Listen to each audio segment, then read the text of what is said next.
All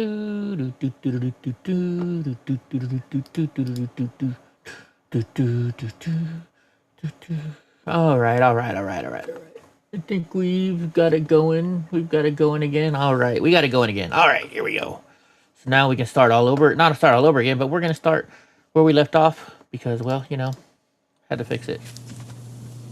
When did you learn of Mr. Epstein's 2006 indictment and subsequent arrest leading to his incarceration in 2008? I have no idea. I was not paying attention. I was running for re-election in 2006. I ran for president in 2007, 2008. I don't know that I ever learned about it until much later when more things came out about him.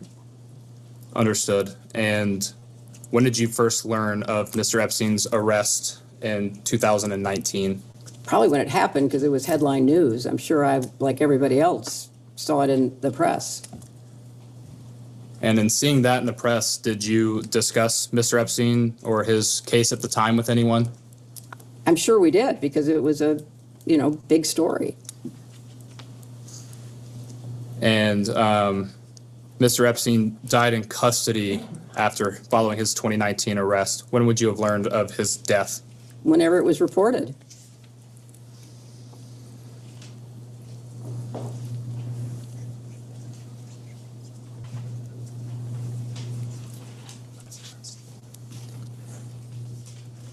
Going back slightly, a question. You said you likely would have talked to someone regarding his arrest in 2019.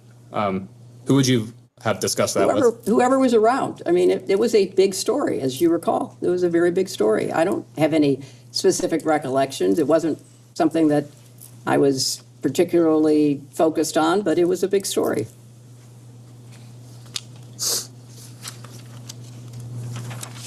And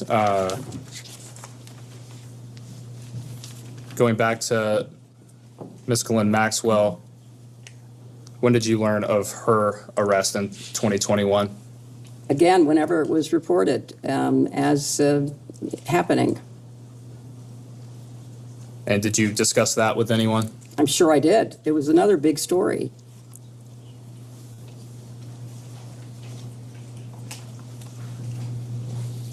And who would those discussions have been with? I don't have any specific recollection.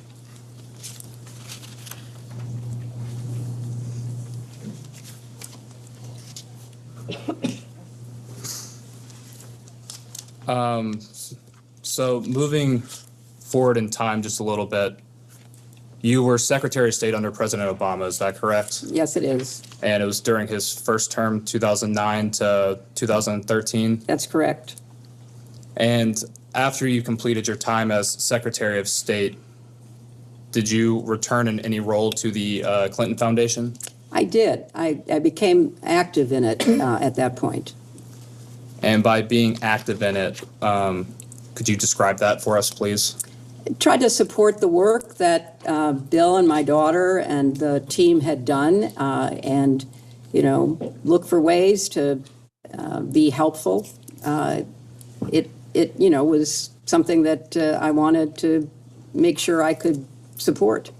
And please correct me if I'm wrong. You rejoined as a board member, is that right? That might have been the first time I was a board member. I don't remember. Either the first or the second time. Yeah. And speaking of, it sounds like you were heavily involved when you returned to the foundation, or I guess started with the foundation at this point. In trying to accomplish those goals and initiatives, what were you doing, broadly speaking, on a daily basis, monthly basis, that sort of thing? Well, I wanted to start a program about early learning for kids, and so we started something called Too Small to Fail, which I was very actively involved in with my daughter, and we worked with pediatricians and other people to help parents, grandparents, aunts and uncles read, talk, and sing to their children so that they could help build brain cells. That was a major priority of mine, and I'm very proud of what we've built and the difference that it's made in, millions of kids' lives. I certainly did what I could to support the work that we do overseas through the Clinton Global Initiative, which has had a terrific track record of bringing people together to work in partnerships, to make commitments, to try to improve everything from, clean water to solar energy to improved education, all of the priorities that the partners we have bring to us that we try to help them with. And thank you for that, Madam Secretary. We've had a few members join us. Would you guys please announce yourselves for the record? Yes, Pat Fallon, 4th District of Texas. Scott Perry, 10th District of Pennsylvania. Thank you both. You're the last person. Mr. Perry, Scott Perry. Thank you so much. And Madam Secretary, as a board member, what type of responsibilities does that entail? Attending the board meetings, approving the agenda of work for the year, the budget that goes with it, that kind of responsibility. And you mentioned the Clinton Global Initiative. Just for clarity, I will likely refer to that as CGI as we go forward with this. CGI is a part of the Clinton Foundation. Is that accurate? Yes. And what was your role with CGI at this time period, right after you left being Secretary of State? It was, again, to, support the staff that put together both the annual meeting, but also work during the year with our partners who'd made commitments to help them fulfill their commitments. So, if there were a meeting about a commitment that was made to get clean water to some very remote place, if there were a meeting, I might be invited to it to meet with the partners, to encourage them. It was mostly around the work that happens throughout the year in preparation for the annual meeting. And forgive my ignorance, please. What happens at those annual meetings? The annual meetings are a way for people to come together to make commitments that they have previewed with our staff. So I'll give you an example. Probably around, I don't know, somewhere between 12 and 15 years ago, I don't know specifically, Matt Damon, the actor, came to the Clinton Global Initiative because he said he really cared about clean water, and could we connect him with people that he could work with to get more clean water in more places in the world? So we did. We connected him to this gentleman who was a real expert on clean water.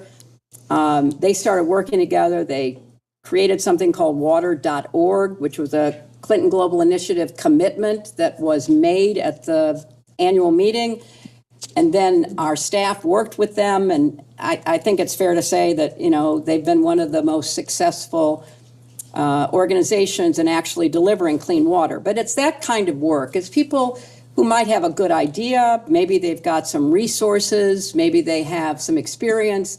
I'll give you another idea. So Procter & Gamble called us and said, one of our scientists, one of our chemists in the UK, has created this packet of chemicals that can literally make the dirtiest water clean enough to drink. But we don't know what to do with it because we're a consumer company that sells products to middle-class people. This is something that would go to the very poor. What do we do with it? If we come to CGI, can you connect us with somebody who can help us? So we connected them with World Vision, and I think maybe one or two other organizations. And so they used the packets to literally go around the world cleaning water. And Bill went with them, Chelsea went with them, and they would go to rural Myanmar or rural Kenya, and they would take this bucket of dirty water and they'd dump the packet in, and then my daughter and my husband would drink it to show that it was clean. And that was a CGI commitment. We bring together governments, local, state, national, businesses, philanthropies, NGOs, academics, anybody who has a good idea that we can help them work on and try to fulfill. That's what we do. And thank you. The Clinton Foundation started shortly thereafter. Your husband, President Clinton, left office. Is that correct? That's correct. And CGI started a few years later. Is that right? I think that's right. I think it started maybe 2005, maybe? I'm not sure. And does CGI or the foundation more broadly perform any work in sex trafficking or human trafficking around the world? There may be partners who make commitments about that. We have thousands and thousands of commitments, so I can't answer yes or no, but it might be an area that some of our commitment makers would be focused on. And how did the foundation, the Clinton Foundation, how did that idea come to fruition? Was that your idea, President Clinton's idea? Oh, no, the Clinton Foundation was all Bill's idea. He set it up as he was leaving the White House. It was the entity that raised the money to build the Clinton Presidential Center, and then to carry on the work that he wanted to do. You know, shortly after he got out of the White House, he and Nelson Mandela were asked to come to the annual AIDS conference to see whether the two of them could do something that needed to be done, which was to try to stem the epidemic of HIV/AIDS.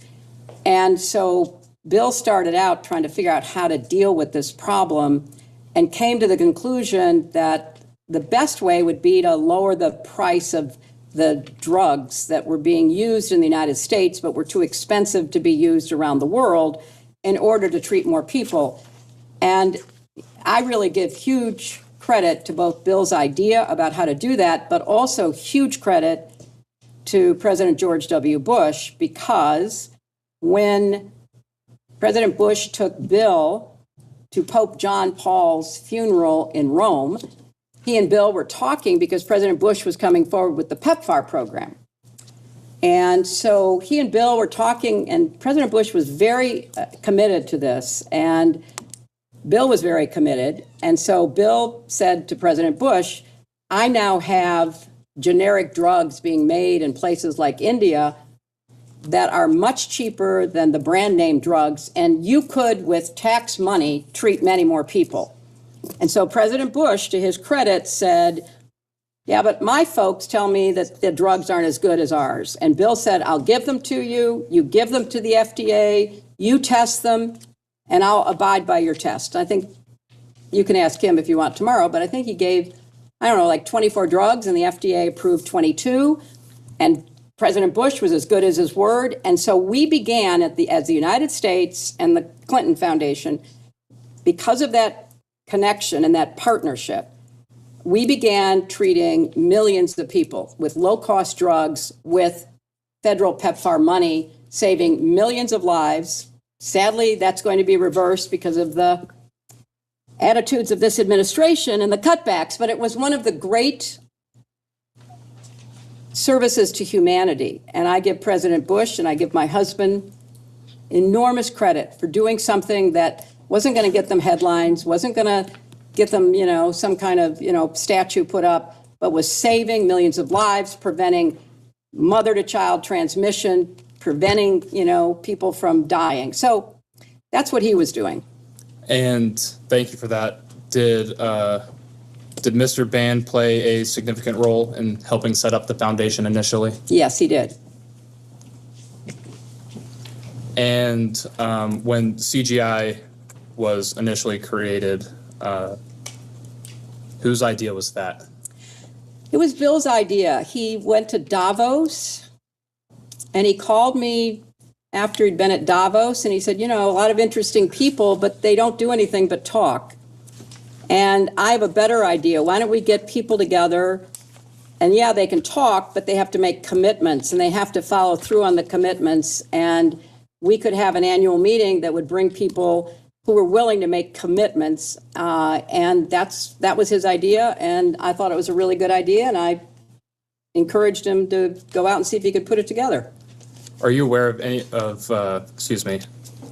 are you aware of anyone else helping formulate the idea for CGI? Oh, I think he talked to a lot of people. I couldn't tell you who, but he talked to a lot of people. Did Mr. Epstein have a role in shaping the formation of CGI? I have no idea. I don't know anything about it. Did Glenn Maxwell have any role in shaping CGI? I don't have any idea about that.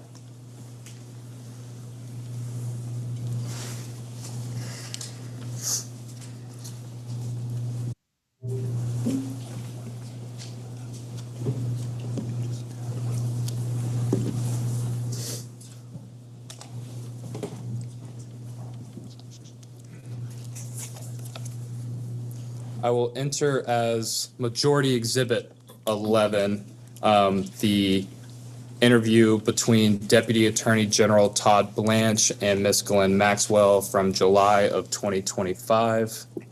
We will get you all a copy momentarily. Thank you so much.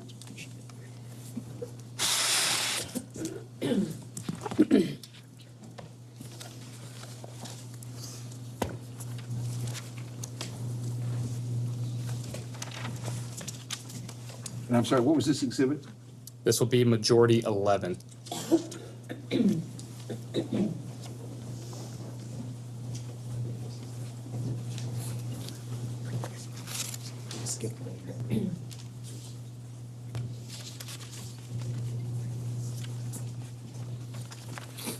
I would like to direct your attention to page 263.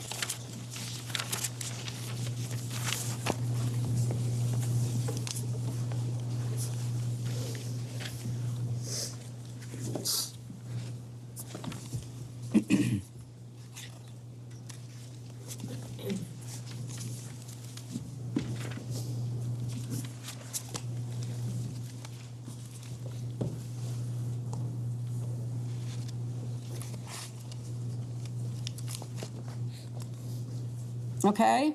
And on page 263, Ms. Maxwell tells Mr. Blanche that she had a role in shaping CGI. You said you were not aware of Ms. Maxwell having any role in shaping CGI. I was not involved in the creation of CGI. Again, I was in the United States Senate. I was not involved in the work that was done to set up CGI. No one discussed the formation of CGI with you? That it was going to be set up, but I don't have any specific recollection of having any specific knowledge of it, no. Did Mr. Epstein help craft the idea or formulation of CGI? I don't have any idea. I don't know anything about that.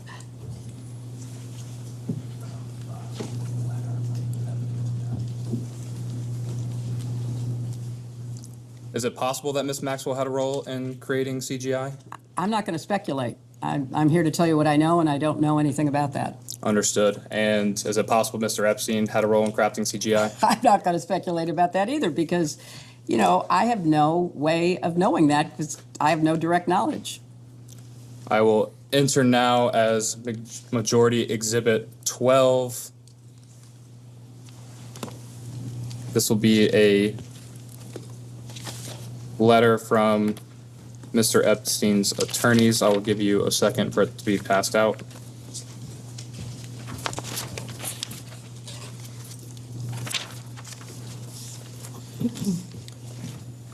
This is a letter dated July 6, 2007.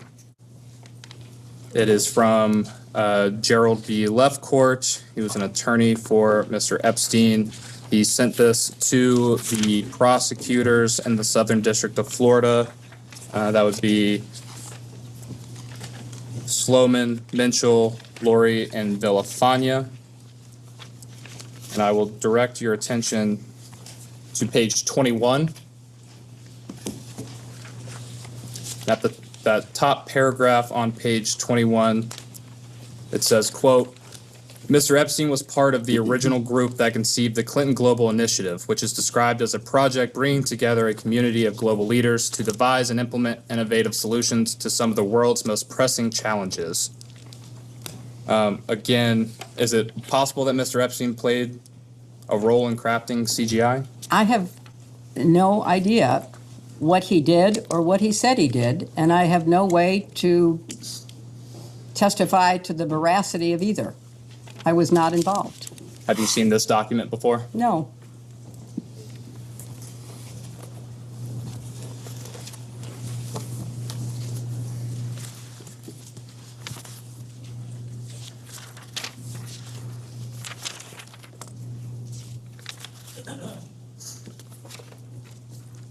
The Clinton Foundation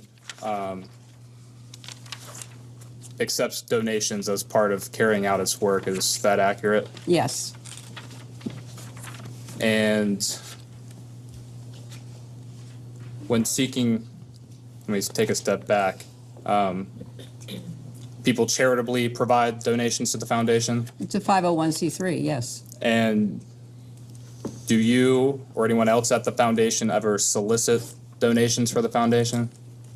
I'm sure that happens. People talk to us, we talk to people, they ask questions about the work that's being done, and I'm sure that happened in the years before I was involved.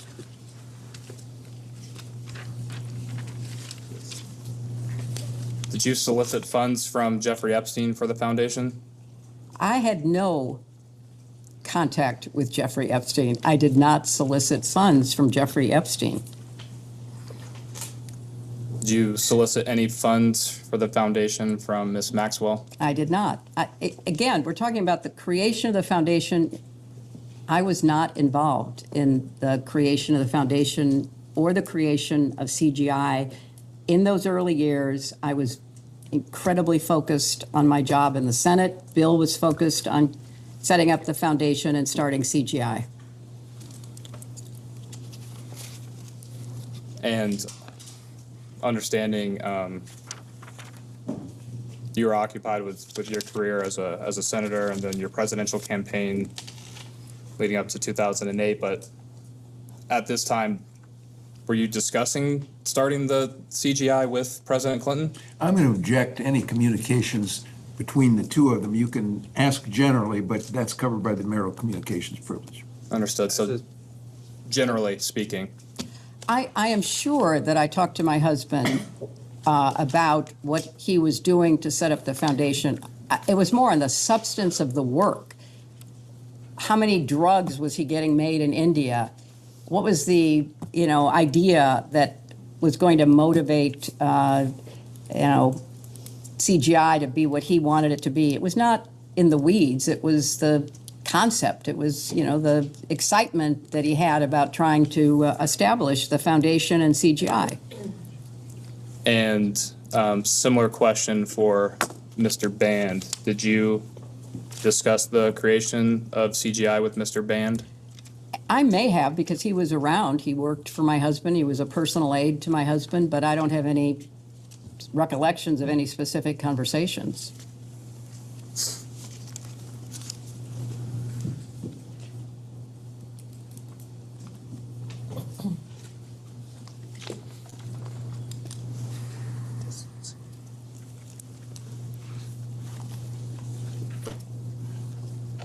Broadly speaking, at any time, do you recall any discussions related to distancing the foundation or CGI from Mr. Epstein or Ms. Maxwell?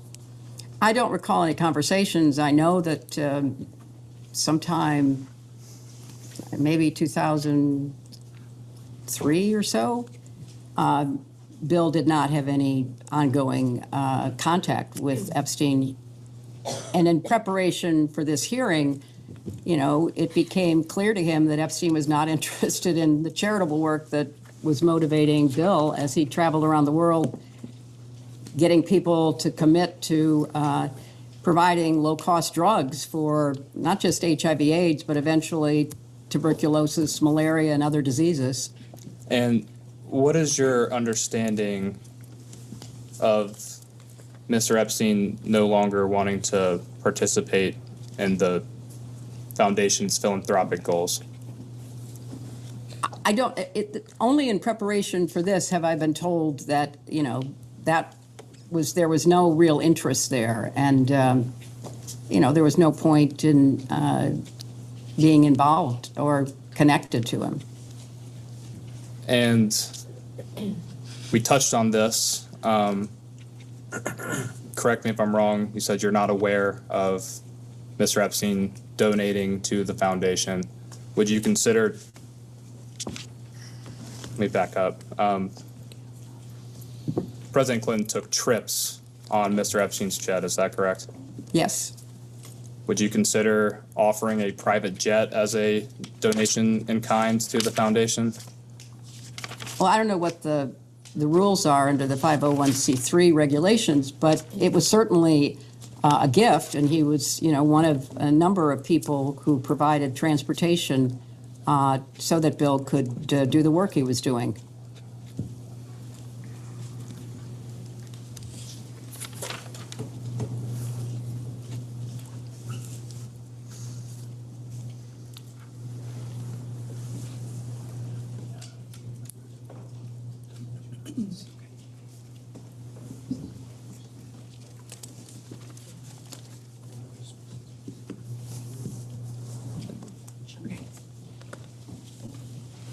I think we touched on this.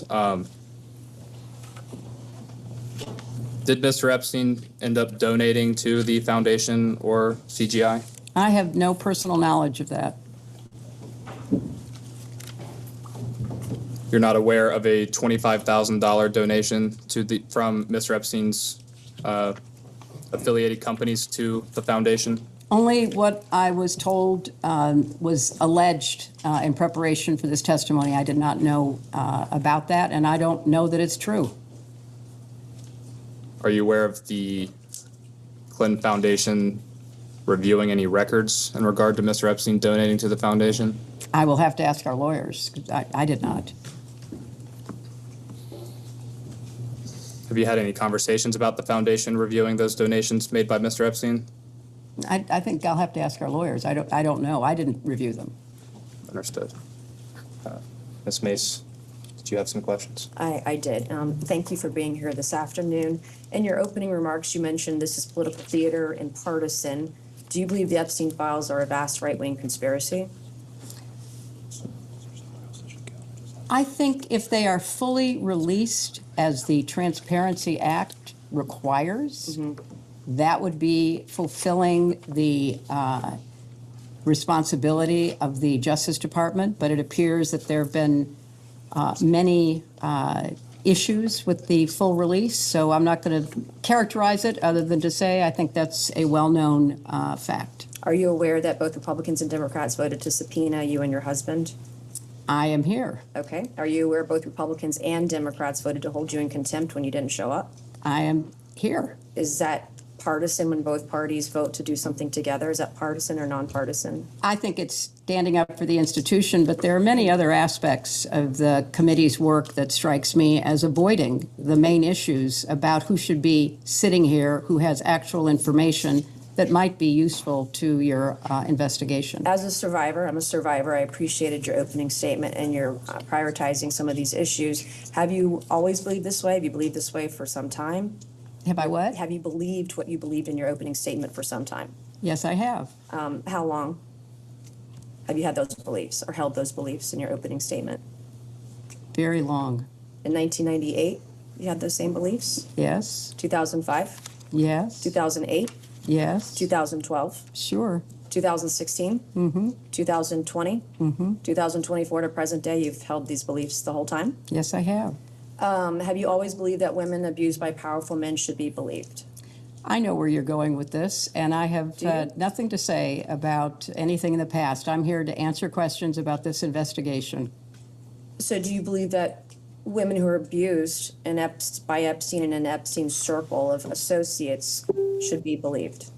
I think that many of them have made very credible accusations. Have you always thought that, do you think that women abused by powerful men should get justice?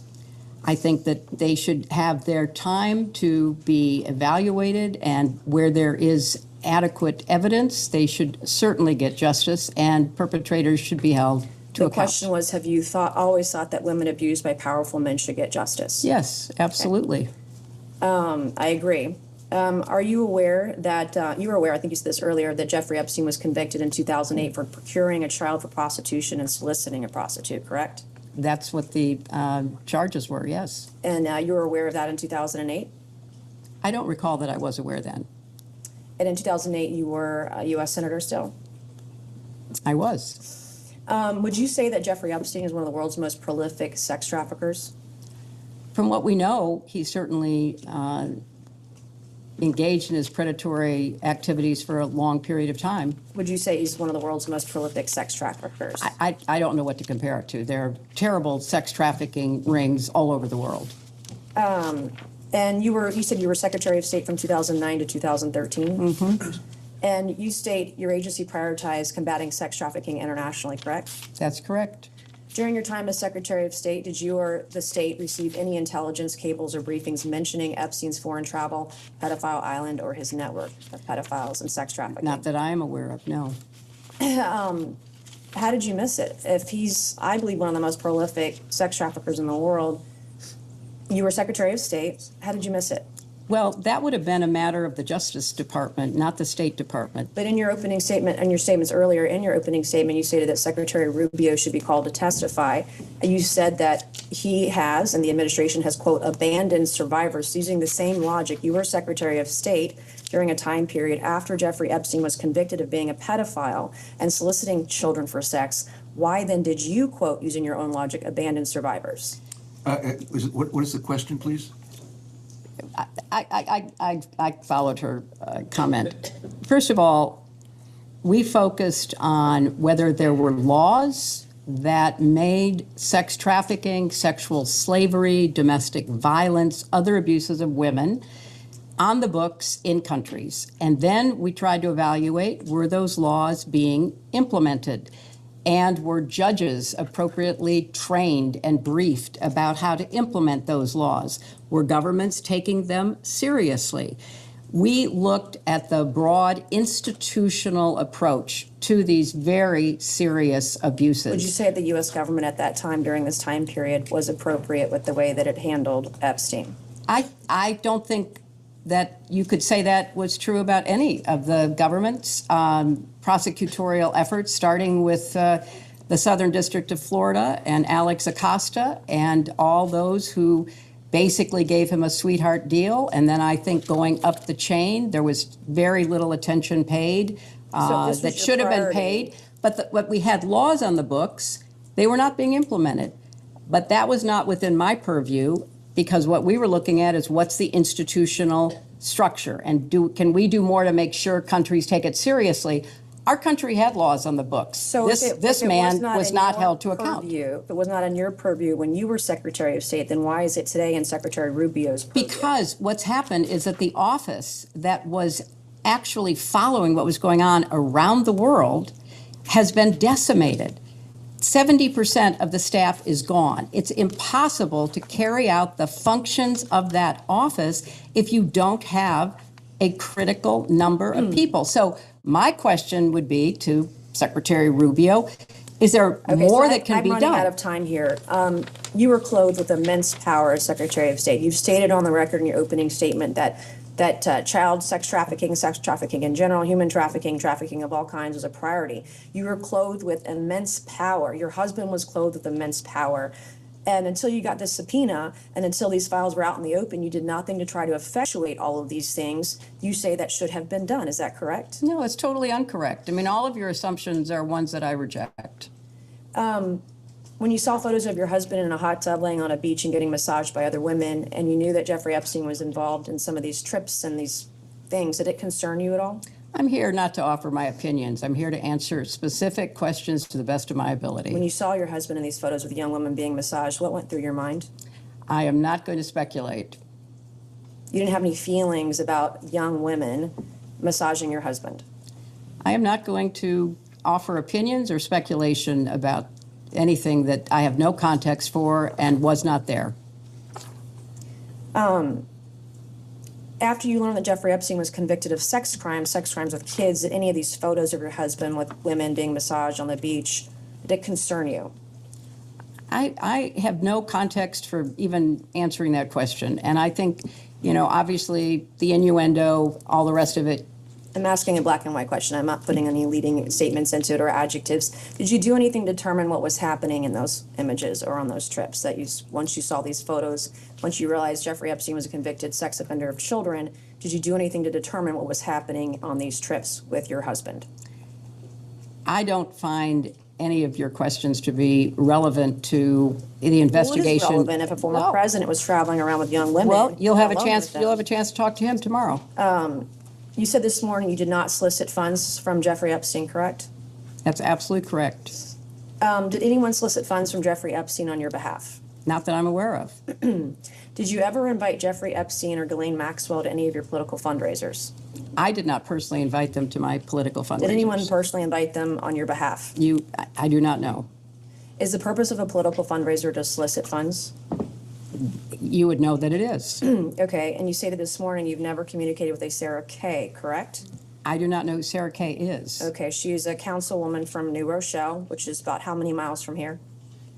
Not very far away. 20 to 25? I have no idea. I have an exhibit I would like to enter. This is an email dated September 30th, 2014. Am I allowed to enter an exhibit? Yes, ma'am. This will be Exhibit 13, I believe, Majority Exhibit 13. Okay, it's from September 30th, 2014. Can you please provide the witness with a copy? Okay, you have a copy of it? Yeah. You guys have it?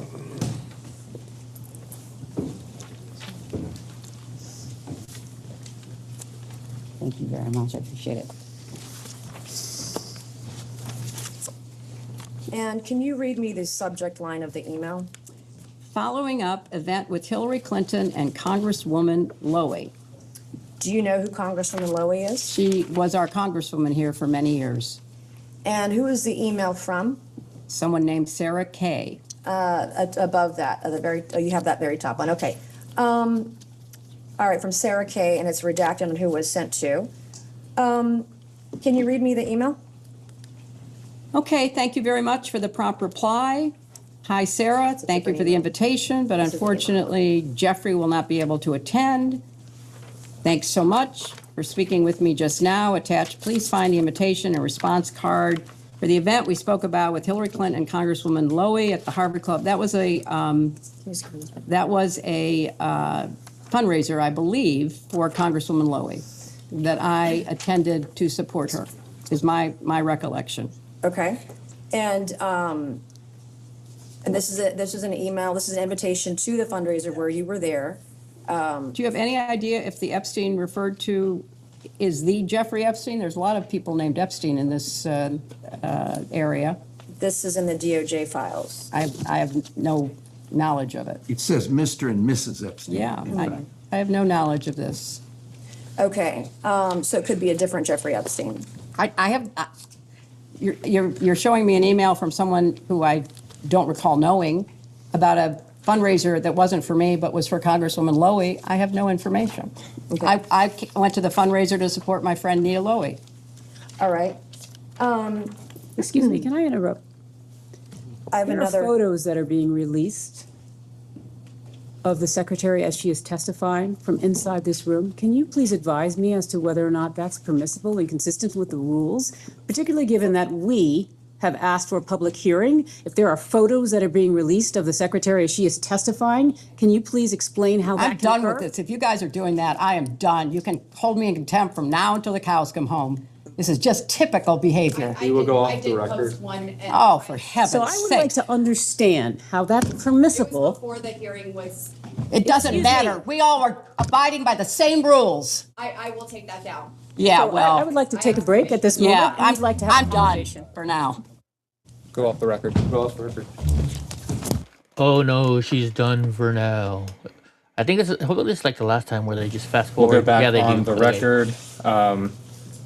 The majority's time had approximately 5 minutes left in it. I believe that the witness or her counsel would like to make a quick statement. Thank you so much. We've just used the break because we learned during the process of these hearings that the committee was violating its own rules in members tweeting and sharing pictures of what is going on inside this closed hearing, the hearing that we have asked repeatedly to be open to the public. Chairman Comer was gracious enough to engage with me on this matter. We asked specifically to invite the press in, since the committee had already made decisions on its own unilaterally to release pictures and other things that are going on in this room. He indicated that he wanted to speak to that himself directly. I'd like to just say for the record, we find it unacceptable, we find it unprofessional, and we find it unfair. We are looking forward to this being conducted under the rules and being conducted consistent with the expectations of how members of Congress, I know, take this matter so seriously and do it in that vein. We would also like to just indicate as a practical reality that we are here in good faith. We are counting on the good faith of all the members. Thank you. Chairman Comer. Yeah, I'd like to state for the record, I've advised my members that no photos or videos during the deposition can be released. I understand the posted photo was taken before the deposition started. We will, that will not happen again, and we will look forward to continuing with the deposition. I'd like to make just a clarification there, Mr. Chairman. It was taken in this room after the witness sat down.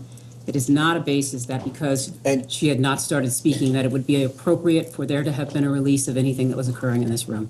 And we have made clear that that's not allowed. And I will also say we were disappointed that the Secretary's statement was leaked to the press before she even gave her opening statement. So the Secretary's statement was not leaked to the press. It was provided, as with other witnesses, including Mr. Wexner, who provided his before giving. Hers was given simultaneous. And so what we don't want is the Secretary to be treated any differently than other witnesses. That seems to be a consistent pattern, and we would love that pattern not to continue. We've gone to great lengths to make all the accommodations that you all have requested. So we will, again, the members have been advised that is unacceptable. So Thank you. we look forward to continuing the deposition. Thank you very much, Mr. Chairman. I appreciate you addressing it. Ranking Member Garcia. Thank you. No, I just want to add, it's completely unacceptable that Oversight Republicans and its members in this moment chose to violate both committee rules and the agreement that they negotiated directly with Secretary Clinton. Now, the Clintons requested a public hearing specifically to avoid this exact situation. Now, Secretary Clinton has offered to continue speaking throughout this deposition if we also allow the press to come in and on the record. Now, the majority has continued to refuse this. I want to make very clear for the record that Oversight Democrats agree today they should be allowed here into the deposition. That's been our position from day one. Thank you. And with that, the majority will conclude its first hour. We'll go off the record.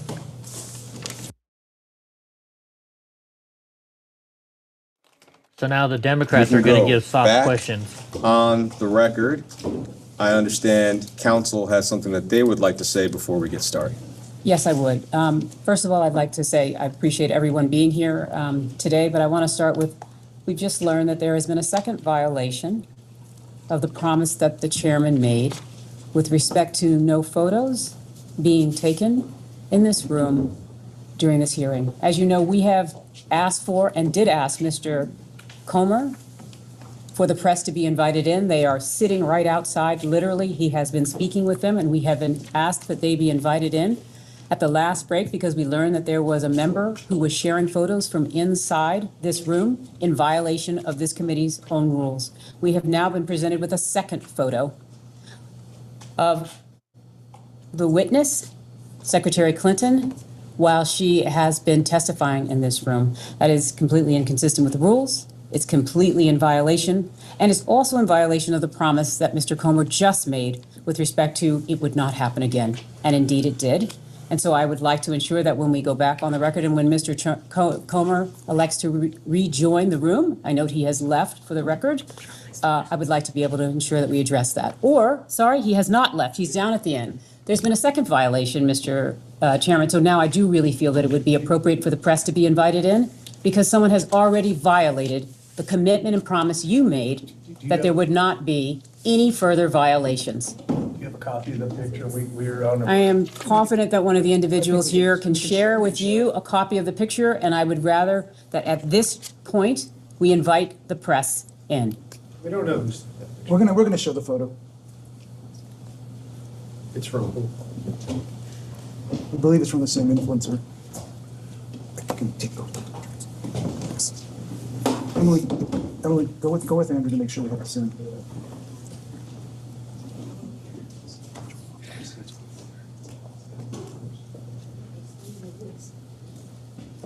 That's for you. That's it. We were saving you.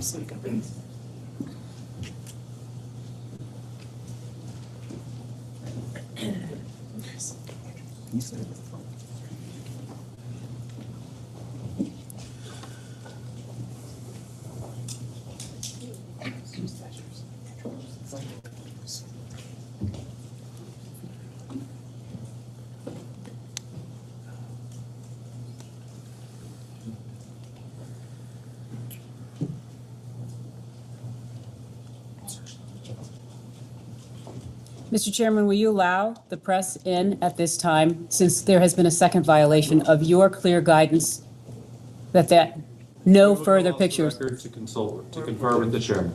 Go off the record, please.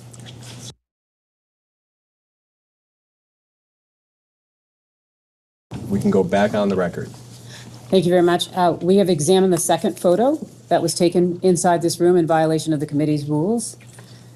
Mr. Chairman, you have indicated that you will assure that that will not happen again. Mr. Chairman, we continue to believe that the remedy for this is to invite the press in at this juncture. We believe that there is no reason not to do so. We recognize that you continue to resist having the press join, but if you would like, we would welcome that. Otherwise, we would welcome no further violations.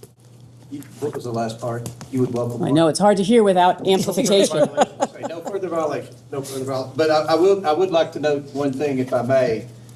A New York Times reporter tweeted that her dim member in the room, and then she said, you know, that Maxwell was at Chelsea's wedding because she was dating a friend who brought her as a +1 and all that. So there's a Democrat member leaking to the press what's going on in here, according to the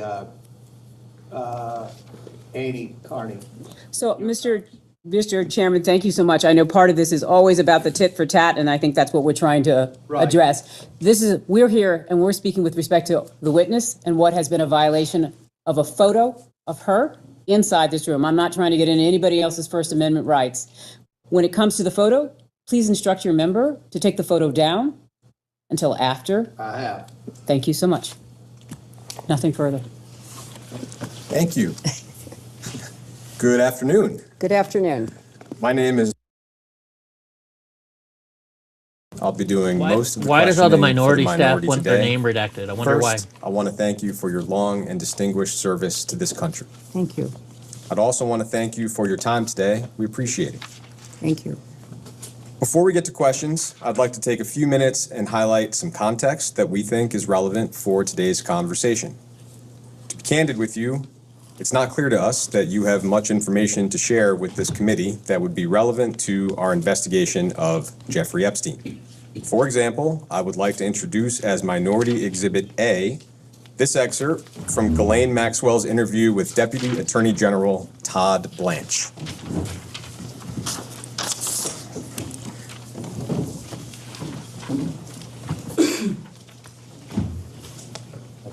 I'll read out loud the relevant excerpt for you.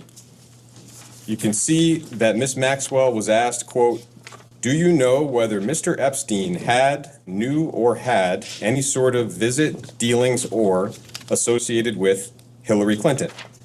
And Ms. Maxwell said, quote, "I would say no." Ms. Maxwell was asked, quote, "Did you ever see them together?" Ms. Maxwell said, "No." So, there are some events we're aware of where you might have been in the same place as Mr. Epstein or Ms. Maxwell at the same time. We'll ask about those, but we are a little confused about why we're even here. I imagine you might have your own perspective on this. You shared a little bit Like of that I said, earlier. softball Is there questions from the anything more Democrats. you'd like to share from your point of view on today's conversation before we get started? Thank you very much, Counsel. I appreciate your recognition of the context. I do not think I am or could be a significant witness to anything that would affect the work of this committee with respect to the investigation. I understand that that was a decision made to subpoena me, and I thought it would have been more appropriate to treat me in the context in which you have just placed me. That's why I offered a sworn statement outlining my lack of knowledge with respect to either Epstein or Maxwell and the crimes that they committed. But the majority of the committee and then the entire committee determined that they wished to talk with me. And it is, still somewhat of a puzzle for me to be here and trying to answer your questions to the best of my ability. Because I don't think it's a good use of the committee's time. The matters that are included within the broad scope of the investigation as described by the chairman are ones that I take very seriously, and I would personally like to see the committee pay attention to those who have information that could be responsive. Thank you. I appreciate it. I'd like to start our conversation with a few foundational questions so we can get a clear record from the very beginning. And you've covered some of this earlier, but I want to be really clear for the transcript. Before his crimes became public, did you have any knowledge of the sexual abuse that Jeffrey Epstein was committing against girls and young women? No. Before her crimes became public, did you have any knowledge of the sexual abuse that Ghislaine Maxwell was committing and facilitating against girls and young women? No. Our colleagues have suggested that they need to speak with you because Ghislaine Maxwell's nephew worked for your 2008 presidential campaign and then at the State Department when you were Secretary of State. That is somebody named Alexander DeRossi. Are you familiar with Alexander DeRossi? I am. Alex Gerasi volunteered for my 2008 presidential campaign. I did not know him. I don't know what motivated him to be a volunteer, but he proved to be a very effective contributor to the campaign. He earned a paid position on the campaign.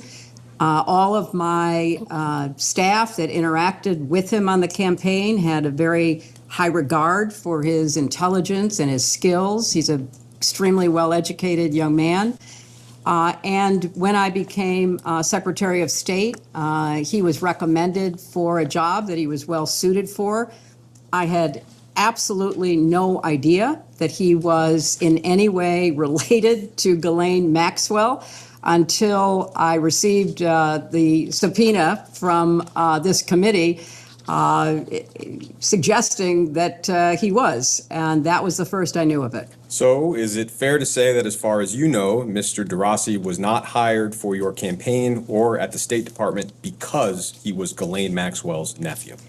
That is absolutely fair to say, and I can't speak for everyone in my campaign. Obviously, it's a huge enterprise, but I would be surprised if anyone knew that he was related to Ghislaine Maxwell, but I can absolutely testify to the fact that I did not.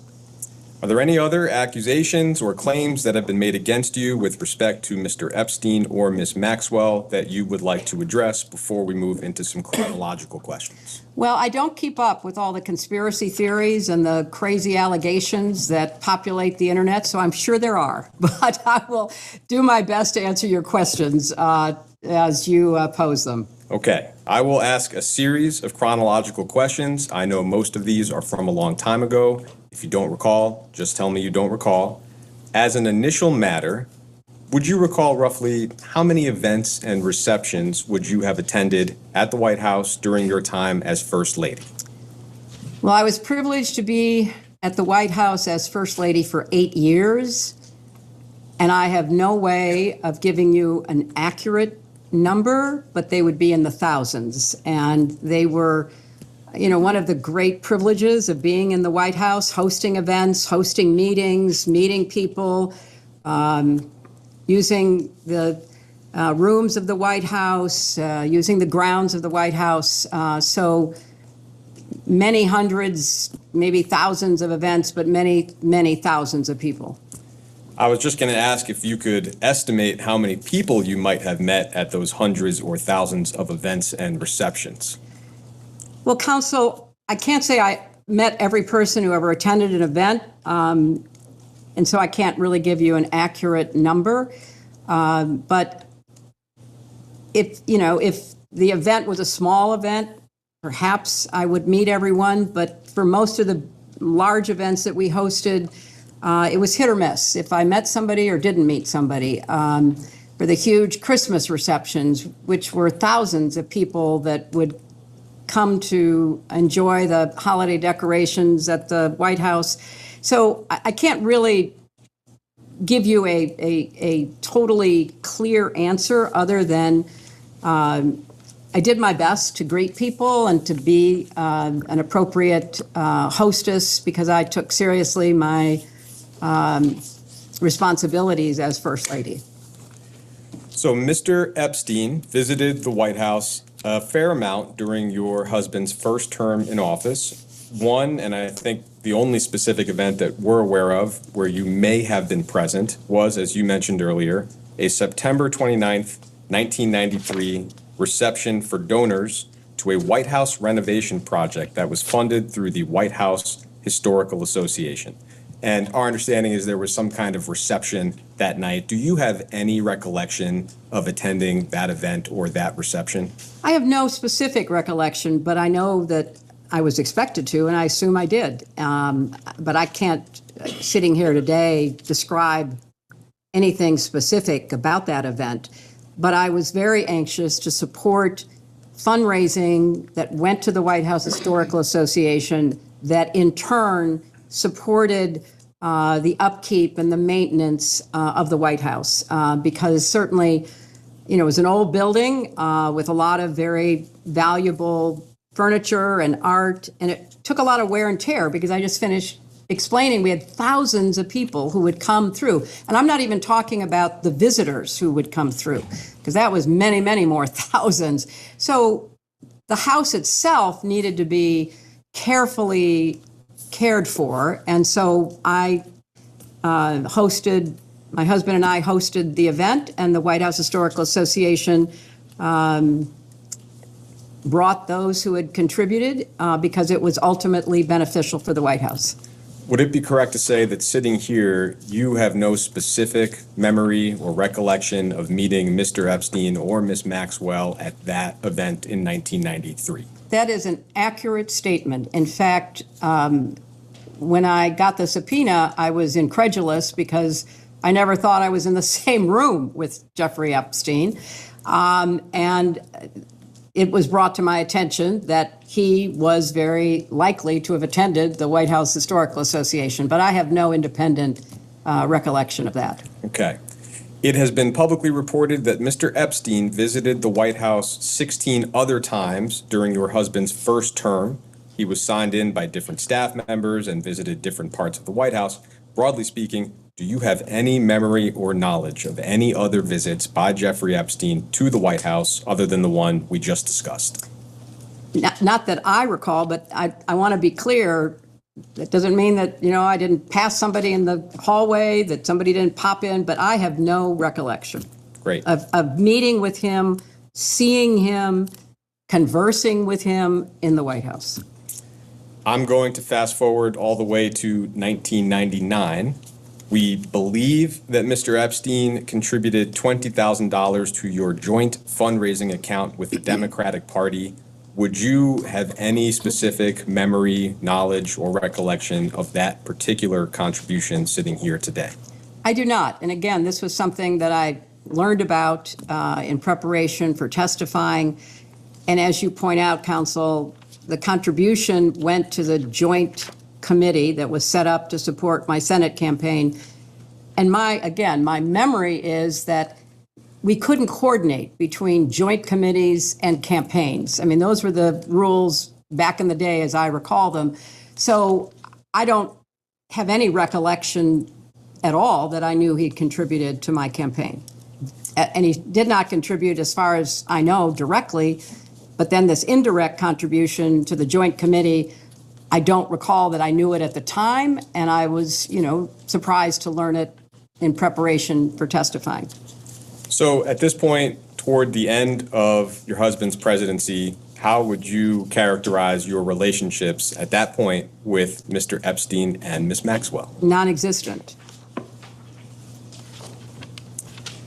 Thank you.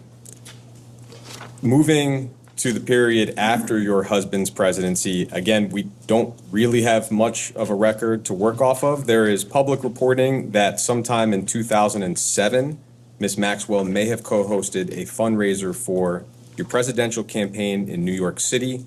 We don't know much about it. Christina Aguilera may have performed, if that's helpful. Do you have any specific recollection of that event? I do not, but I, again, have been told and reminded that there was an event with a very large host committee for my campaign, and Christina did appear and I believe performed. I have no further information than that. I was attending many, many fundraising events, and I don't recall any specific encounter or conversation with anyone, including Ghislaine Maxwell. Ms. Maxwell also appears to have donated $2,300 to your presidential campaign that year. Do you have any memory or knowledge of that specific contribution? I do not. Would it be fair to say that your presidential campaign likely would have had a fair number of donors donating $2,300 thereabouts? Oh, many, many thousands. I don't recall the exact number, but my best memory is that we raised nearly $1 billion. And so it was a fast, frenetic pace. And I'm grateful for everyone who contributed, obviously, but I have no specific recollection of her contribution. It's been widely reported, and we, I think, discussed in the previous hour, that in July of 2010, Ms. Maxwell attended your daughter's wedding in Rhinebeck, New York, and that she may have accompanied Ted Waite, who was reportedly a family friend, or at least was at the time. You, of course, were also present at the wedding. Do you have any recollection of Ms. Maxwell's attendance at the wedding? I have no specific recollection. Obviously, there's a picture of her being at the wedding as my husband walks my daughter down the aisle. She was there as a guest of Ted Waite, someone we had known for 30 years, I believe, who was a strong supporter of and there were more than 500 people at the wedding. So other than that picture of her at the wedding, I have no recollection of talking with her. I was pretty focused on my daughter and the wedding party and the wonderful occasion that it was. So I don't recall having any conversation other than the fact she was there, and she was there as Ted Waite's guest. And the understanding that you had, if any, about her relationship with Mr. Waite, what was your understanding of that, if you had one? That they must have been dating. And this was, of course, long before certainly I knew anything about the activities that she was charged with engaging in and the crimes that she was convicted of. During her interview last year with Deputy Attorney General Todd Blanche, Ms. Maxwell said that she may have met you on a flight from Nantucket or Martha's Vineyard to New York. That's not a lot to go on, and I would note that one of the charges Ms. Maxwell faced was perjury. But do you recall ever meeting Ms. Maxwell on a flight from Massachusetts to New York? I don't recall it. I'm not going to say it didn't happen, but I don't recall it. And my memory, too, counsel, and you would have to check this, but I believe I was told that in her long interview with Todd Blanche, it's Todd Blanche, right? Todd Blanche, the Deputy Attorney General, she herself said that she attended the wedding as Ted Waite's guest. In that same interview, Ms. Maxwell said that she visited your home in Chappaqua a few times and that she was invited. Do you have any memory or knowledge of Ms. Maxwell being invited to and visiting your home? I do not, and I was not present for any visit if one occurred. It's been reported that in September of 2013, at a Clinton Global Initiative conference in New York, Ms. Maxwell was recognized as a commitment to action partner for her work on behalf of the Terramar Project, which was an ocean conservation nonprofit that she founded in 2012. Do you have any recollection of whether you were at that event? So that's a Clinton Global Initiative conference in New York in September 2013. I believe I attended the conference, but during the conference, there are many different sessions going on. There are some main stage sessions with very high-profile people. We've had an extraordinary collection of world leaders, including Pope Francis and others. But then there are many of what are called breakout sessions that are smaller sessions where people gather usually around the issue they're interested in. So in this case, if it had been the oceans, there might have been a breakout session about that. And I do not recall seeing her there. I do not recall any knowledge of her being there. But if she were there and she were making a commitment, it would have been in one of these smaller sessions. And I have to add, in 2013, Ms. Maxwell spoke at the United Nations. She gave a TED Talk. She was featured for her work about oceans in a long profile on CNN. So she had a public persona that the UN, the TED Talk people, CNN, and the press all recognized because nobody at that time knew what was later discovered. And is it right to say, and it sounds like you would not have had any direct role in organizing whatever her role was at that particular event? Not that I recall.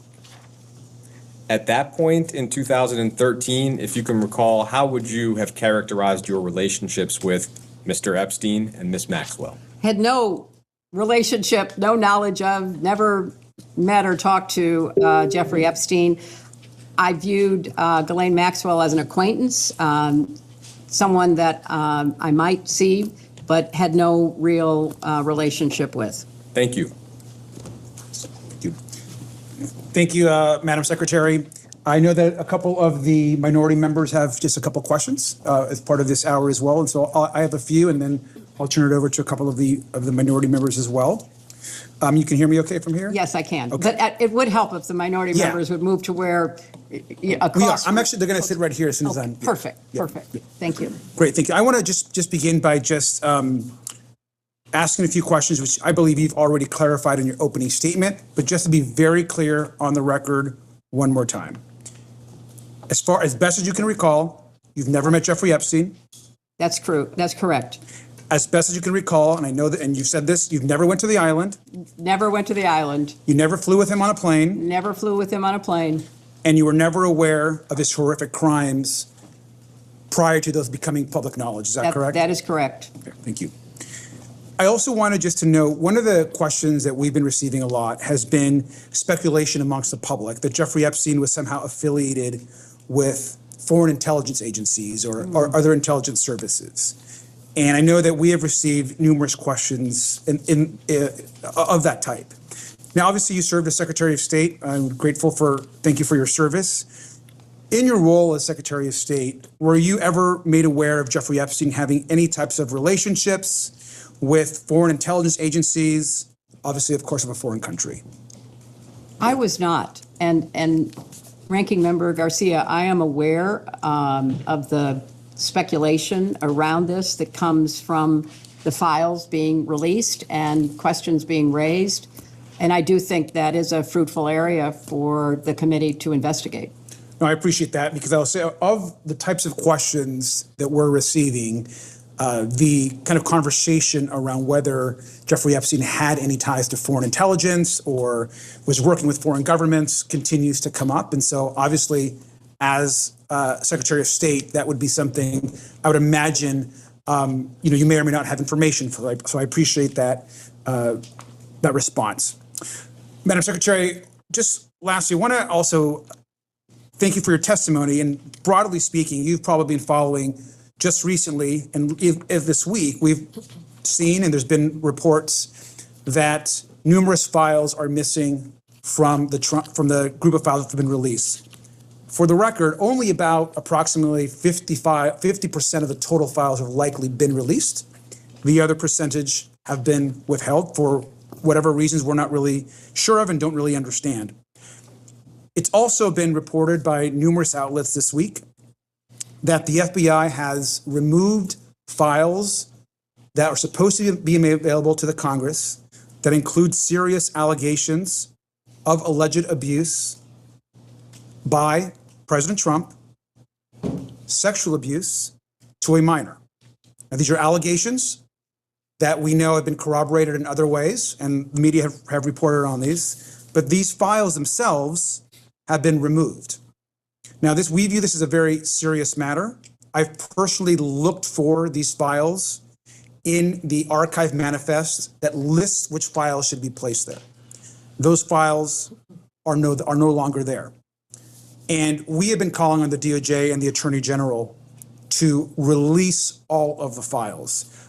I'm wondering if, in your experience, obviously in the US Senate, as Secretary of State, if you've any response to the behavior of the DOJ in their withholding of critical information and the apparent removal of files that could suggest serious crimes by folks in this administration.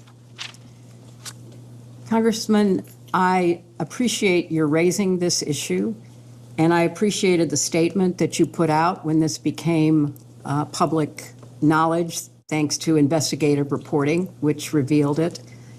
And I think that this behavior by the Justice Department deserves the most thorough investigation that the Congress could carry out. As I understand the sequence of events, this committee subpoenaed the Justice Department, as well as the Epstein estate, as well as law enforcement officials from prior administrations, as well as my husband and me.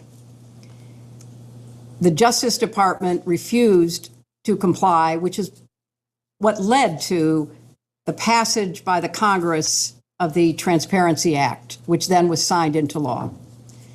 And I think from the very beginning, the behavior of the Attorney General and her staff has demonstrated either a gross incompetence, which is bothersome because they are the keepers of information that should be evaluated for law enforcement purposes, or a clear cover-up because they are protecting the president and others.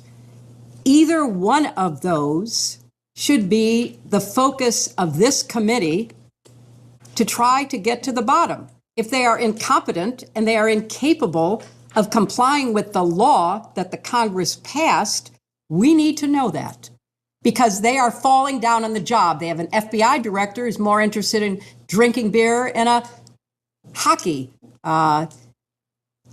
dressing room after our team won the Olympics, rather than being responsive and complying with the law as it has been promulgated. So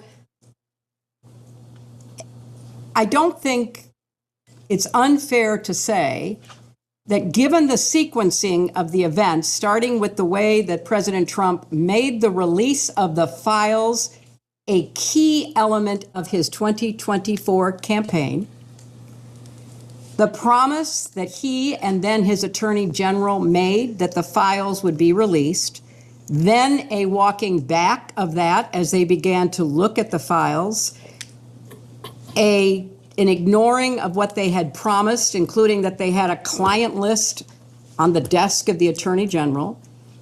Reasonable people would have to assume they are engaged in a massive cover-up, which is infuriating. As an American, as a citizen, all of us should be, regardless of party, wondering, what are they hiding? And that's why I said in my opening statement, the President of the United States is not above the law and should be, in a setting like this, answering questions under oath, as should others who are prominently featured in the files, and especially the group that is featured after 2008. Because prior to 2008, when Jeffrey Epstein pled guilty to the watered-down charges that Alex Acosta negotiated and then was rewarded for in the first Trump administration with a cabinet position, there are so many unanswered questions. And I looked at the transcript of the Alex Acosta testimony that was taken before this committee, and I don't think that any Republican members asked him a question. So you have to conclude that there is something rotten in the state of Denmark, or clearly the Justice Department, starting in the White House and at the top with the Attorney General. And this latest example of the missing files about the allegations, and they are absolutely nothing more than allegations, but the FBI interviewed that witness 4 times. You don't interview a non-credible witness 4 times. You don't put into the FBI reporting, protect this source, if you think there is nothing to it. So, of course, I would like to know, like every other American deserves to know, what is in those files and who is going to hold people accountable, because the Justice Department seems to be either unwilling or incapable of doing so. Thank you, Madam Secretary. Let me also just add one thing. You've probably also read reporting that Secretary Lutnick was pretty open in an interview about not having spoken to Mr. Epstein or interacted with him after 2005.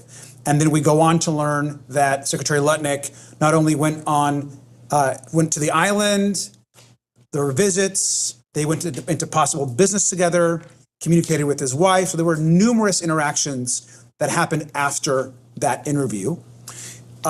We believe that Secretary Lutnick should be in front of this committee answering questions, especially when he's choosing to essentially lie about his interactions with Mr. Epstein. Would you agree that Secretary Lutnick should come and testify? I think everyone that the committee sees playing a prominent role in the files should be deposed. That is your job. Your job is to try to get to the truth as best as you can determine it. And that should be the guiding principle, it seems to me, as to who you ask to come before you. Thank you.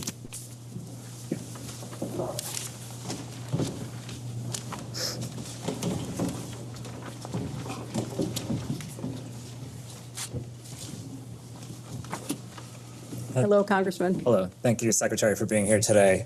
I'm going to ask you a few questions that might be a little redundant. That's but okay. Just to get on the record. Am I correct that you did not know at any point before Jeffrey Epstein's crimes became public that Epstein committed or facilitated sexual abuse of minors and young women? That is correct. And prior to Epstein's crimes becoming public, were you ever warned not to associate with him? Not that I recall. And you did not know at any point before Maxwell's crimes became public that she committed or facilitated sexual abuse of minors or young women? That is correct. And did anyone ever raise concerns to you about Miss Maxwell or warn you not to associate with her at any point? Not that I recall. Thank you. And you served as First Lady and U.S. Senator and Secretary of State. And so you met a lot of other heads of state, foreign dignitaries. And so at any point, did Jeffrey Epstein or Ghislaine Maxwell's names come up? Not that I recall. And you mentioned you did a lot of work on human trafficking. Could you talk a little bit more about that? And then also, I would love to know if Jeffrey Epstein or Ghislaine Maxwell's names ever came up. No, I can tell you that those names never came up, as I said, prior to their crimes becoming public. I don't think people knew. Or if they did know, they were not sharing that. Or if they did share it with the FBI or the Justice Department, the investigations never went anywhere. So I don't know that anybody would have ever raised those names, and I don't know that anybody knew to even look into it.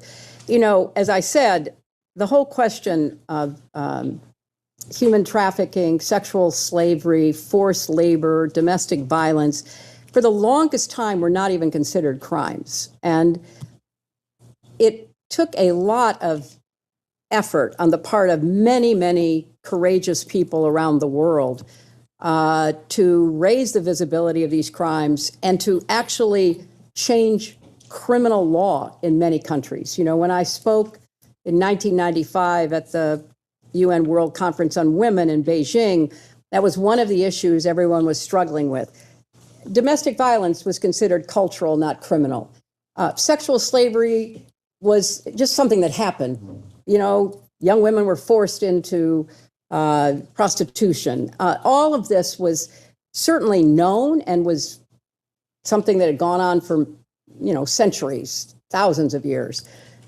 But there became finally enough outrage and organizational impetus to begin to try to change that. And that's what I worked on when I was First Lady, because I really became aware as I traveled to Asia and Africa, even Eastern Europe, particularly after the fall of the Soviet Union, what a big criminal network was operating around the world to traffic people. And obviously we're here focusing on what happened to, you know, girls and women with being sexually abused, but it's also true that people were forced into labor in mines and fishing boats. I mean, this was a phenomenon that finally was getting attention. And we worked very hard to raise visibility. I mentioned the law that was finally passed in our country in 2000. There was also something called the Palermo Protocol, where nations came together to pledge themselves to change laws, to implement enforcement against trafficking. So it's been a long struggle, but we've tried to focus on preventing it, prosecuting it, and protecting the survivors, and we've made progress. But obviously, we're here today talking about crimes that still are happening even in our own country. I know the public wants names to be named, and I know this is a difficult question for you given your lack of a relationship with Epstein or Maxwell, but are there any names that you think we should be talking to at this point that haven't been out there already? I don't know any more than you do as to what's being exposed in the files. I saw where Congressman Massey stood on the floor the other day and said that he named 3 people, as I recall, that should be investigated. But there's a long list of people who may, even if they did not do something themselves wrong, because of their association with Epstein, might have credible information for your committee. And final question, you've expressed a desire for this hearing to be public. I just love to hear sort of an explanation for why. Look, I think sunlight is the best disinfectant. I think as much as we can do in public, we should do. And I've testified before Congress many times, before you were there, and it was always in public. I mean, that's what we did. I testified, and I was on the other side of the table asking questions in public, except for something that was classified that couldn't be in public. What we did was in the sunlight, in front of the press, because people, namely our constituents, deserve to know what we are finding out and to go along with us, with few exceptions, to understand, you know, what the Congress is doing. So I believe for a long time, I think we should be testifying in public, and I think it would benefit this committee for people to see that you're actually doing things, and especially if you call people who have some credible information for you, that you are committed, regardless of the cover-up in the Justice Department, or whatever directions the DOJ is getting from the White House, you are determined to find out the truth. Thank you.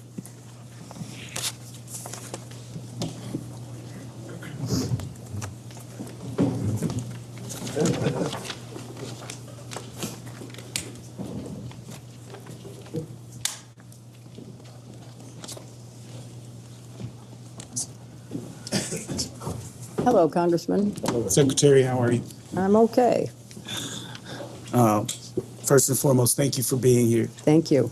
Secondly, as an attorney, I know sometimes things are done differently in DC, but when an agreement is made and our word is given, it should be kept. I agree with that. And first and foremost, to get into the line of questioning that I had, on November 12th of last year, Oversight Committee Democrats released emails that were obtained from the estate of Jeffrey Epstein. In one email from 2011, Epstein said to Ghislaine Maxwell that President Trump was, quote, that dog that hasn't barked, end of quote, and that an unnamed victim, quote, spent hours at my house with him, end of quote. In another email from 2019, Epstein wrote that, quote, of course he, referring to President Trump, knew about the girls as he asked Ghislaine to stop. 2 days later, President Trump directed Attorney General Pam Bondi to investigate President Clinton and other prominent Democrats in order to distract from his own close ties to Jeffrey Epstein. I'll mark as Minority Exhibit B a Truth Social post from Donald Trump dated November 14th, 2025. And I think you have that now. As you can see, President Trump's post refers to Jeffrey Epstein's crimes against young girls and women as the Epstein hoax, end of quote. His post also completely ignores several other high-profile individuals, including Republicans and allies of President Trump, who are known to have had relationships with Epstein. In fact, the Epstein files contain numerous officials in the current and previous Trump administrations with connections to Jeffrey Epstein, including, but I'm not sure limited to, Howard Lutnick, RFK Jr., Steve Bannon, Elon Musk, Tom Barrack, Kevin Warsh, and Mehmet Oz, to name a few. Secretary Clinton, to your knowledge, has the Trump administration done anything at all to investigate these other individuals with ties to Epstein?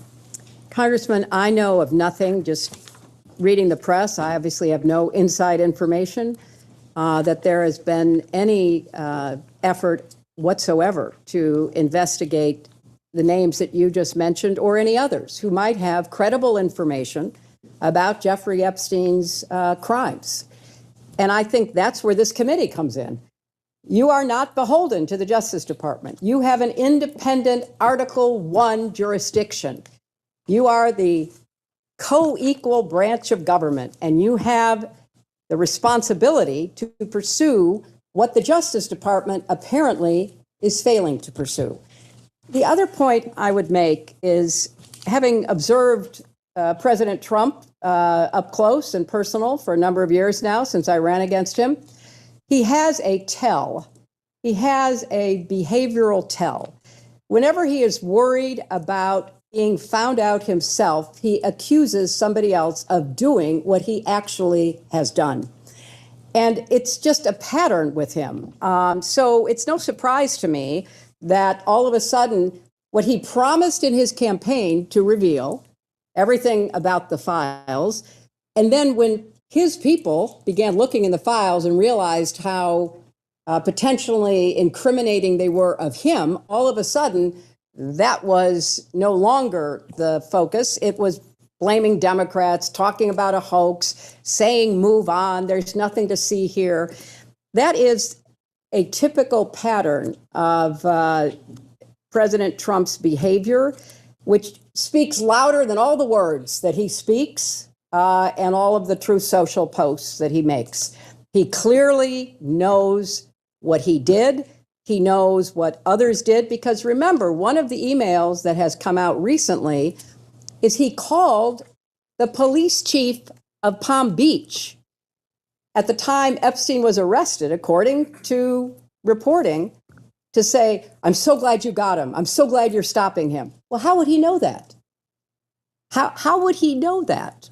So there is so much to be uncovered here rather than being covered up. And it really, in addition to the specific information that could be gotten and the accountability that could be achieved, it would restore trust. You know, the American people are not dumb. They're watching this. They're seeing this. They're following this.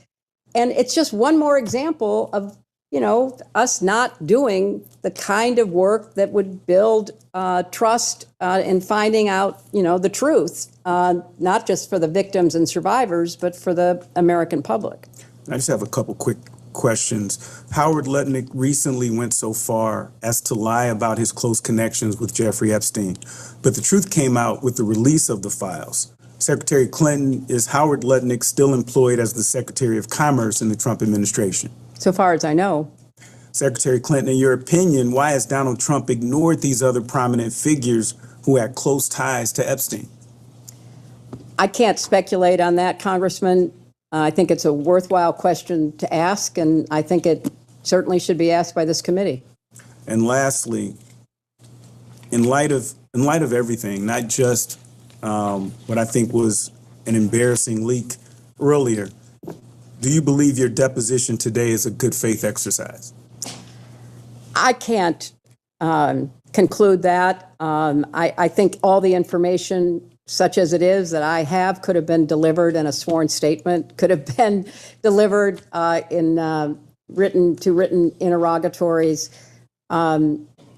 So I'm not going to speculate about the committee's intentions here. But, you know, a former member of this committee, someone with whom I doubt I have very much in common, Marjorie Taylor Greene, said that Trump put pressure on Bondi not to release the files. And if I recall, she was one of the votes for the Transparency Act, and she and others, including other members of this committee, were hauled into the White House and taken to the woodshed. And so I believe she may be a source of information about, you know, her own experience, demonstrating clearly that this White House does not want the Justice Department to release the files that might in any way incriminate President Trump. Thank you, Madam Secretary.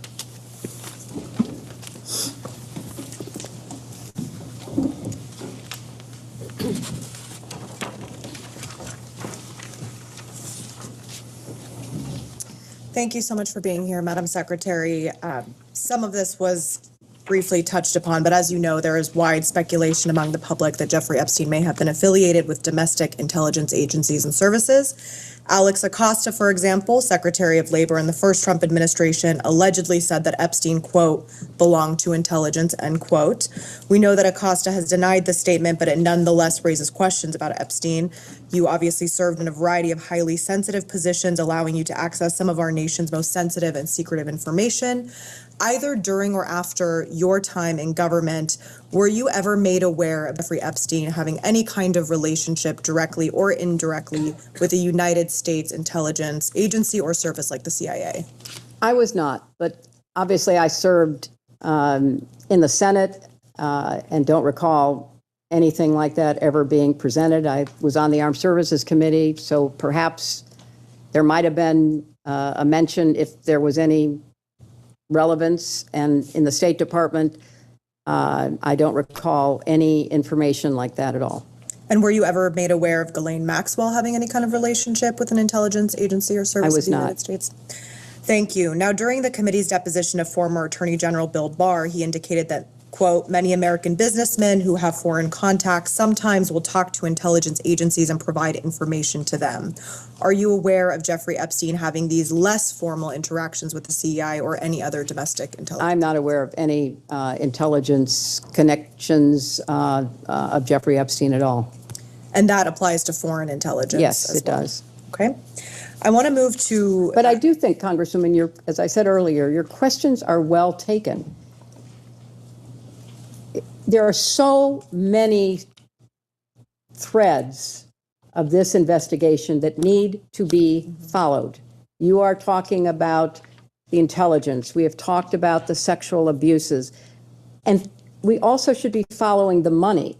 One of my former colleagues, Senator Wyden, is trying to get out of the Treasury Department records about Jeffrey Epstein's financial transactions. The Congress should, and this committee certainly should, subpoena the Treasury Secretary for the information that Senator Wyden has compiled. In my experience in the Senate, Senator Wyden is a thoughtful, careful investigator. If he says there's something there, I would take it to the bank. And so follow the money. Follow these foreign involvement, intelligence potential. Whether they're true or not, I don't know.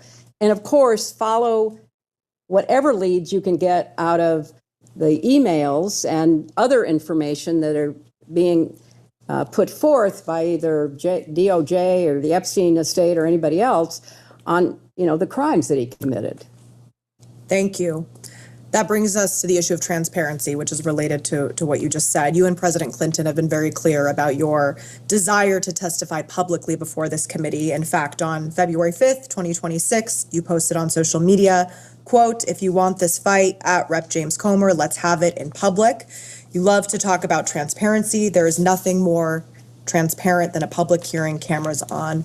Secretary Clinton, why is it important for you to testify before this committee in a public setting? Well, first of all, I believe in public testimony. I believe that the public has a right to know what its elected members of Congress are investigating and legislating. Having served for 8 years, I think it is useful as a member to do a hearing in public because you're going to learn things by the coverage of it, by the response that you get from people.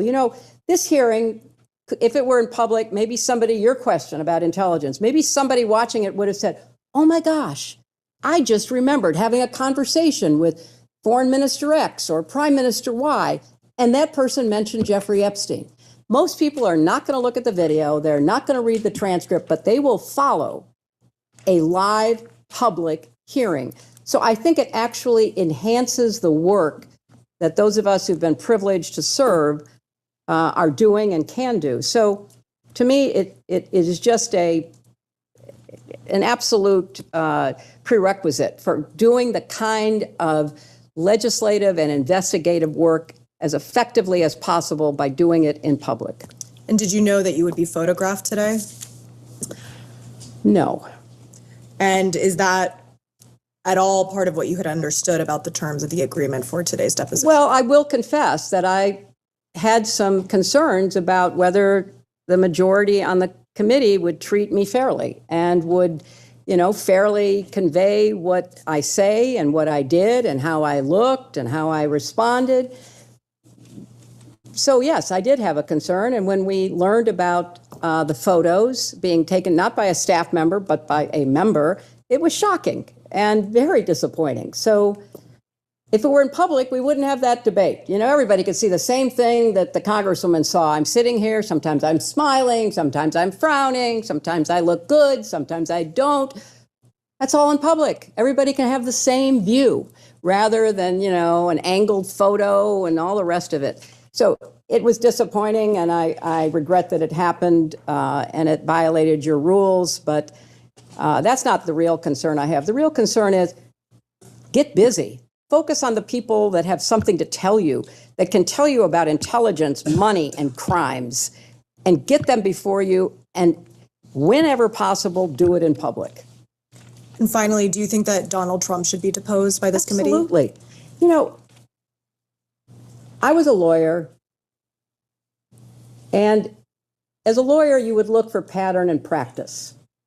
If you were deposing a witness in a case that you were trying, if you were in court, what did you know about this person? What you knew could influence how you question that person, how you tried the case. Donald Trump has been held civilly liable for sexual assault by a jury of his peers. 9 members of a jury found him liable in the sexual assault of E. Jean Carroll. That is behavior. That fits a pattern if one were looking for a pattern. He has also been convicted on 34 felony counts for attempting to hide his relationship with an escort and then to commit business fraud to prevent it from becoming public in the 2016 campaign, which was ultimately election interference. So if I were running the committee or I were involved in this investigation, I would be looking for people who maybe had some prior conduct that might be relevant to either money or crimes. And yes, I think that it would be in keeping with the scope of the investigation of this committee to set up a deposition with President Trump. I know he's been deposed many, many, many times. He's taken the Fifth Amendment many, many hundreds of times. So I'm not saying you're going to get a lot of information. But given what's in the files and given past and prior conduct, he would be on my witness list. Thank you.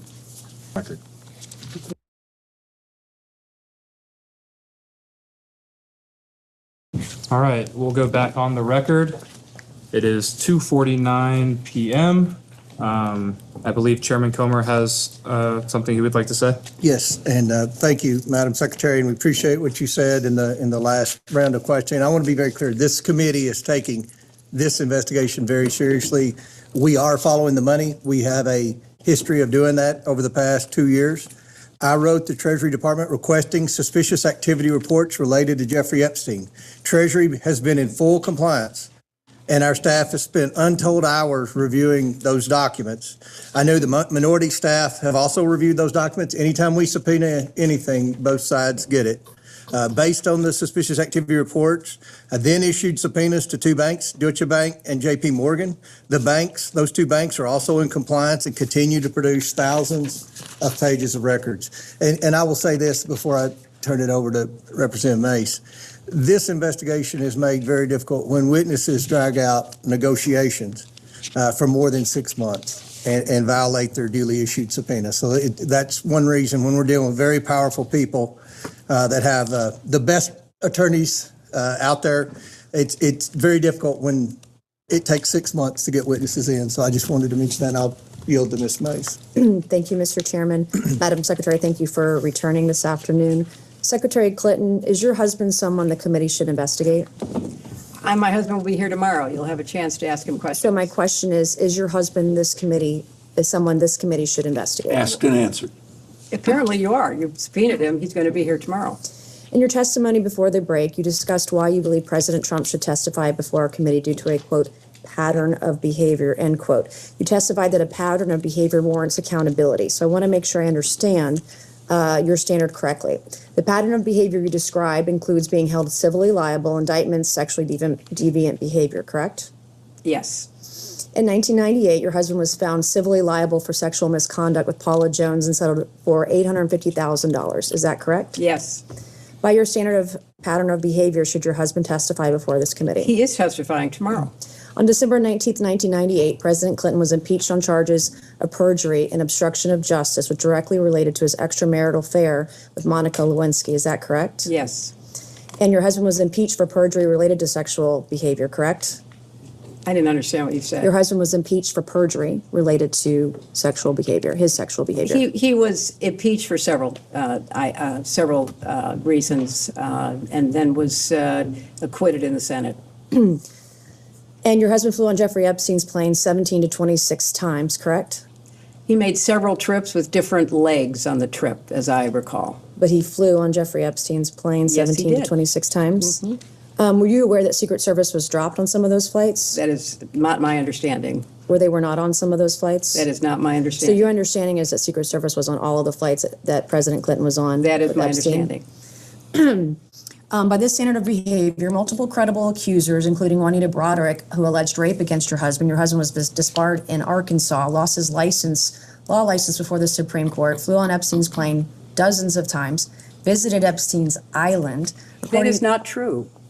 That is absolutely untrue. Well, there's documentation in the DOJ files. I'm not sure you're aware, your attorneys have told you, but Jeffrey Epstein told one of the victims to lie to investigators, to lie that Bill Clinton was ever on Epstein Island. I can provide that document to you. We would like that document, please. Yeah, Okay, counsel, I can do because that. actually the files say just the opposite. Epstein himself denied he was. These are FBI notes from an interview with a victim, and I can get you the victim number and the case number and the files. These are notes from a 302 If interview. you'd like those, are you going to provide those now? I don't, that's not my line of questioning. She brought it up, but I have a I'm document I sorry, can get to you're you. making a representation Yeah. as to the facts. I didn't enter anything as an exhibit.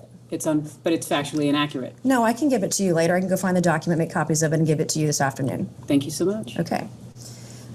By your standard of pattern of behavior, according to documents released by the Department of Justice, your husband appears in photos in swimming pools, hot tubs, aboard Jeffrey Epstein's private plane with unidentified young women. We came here today and told this committee, you told this committee that a pattern of behavior demands accountability, correct? I said that I believe the committee should call anyone who had a substantial pattern and practice of contact with Jeffrey Epstein and his crimes before they came to light. Does that include your husband? And after they came to light. You're going to have a chance to question him tomorrow.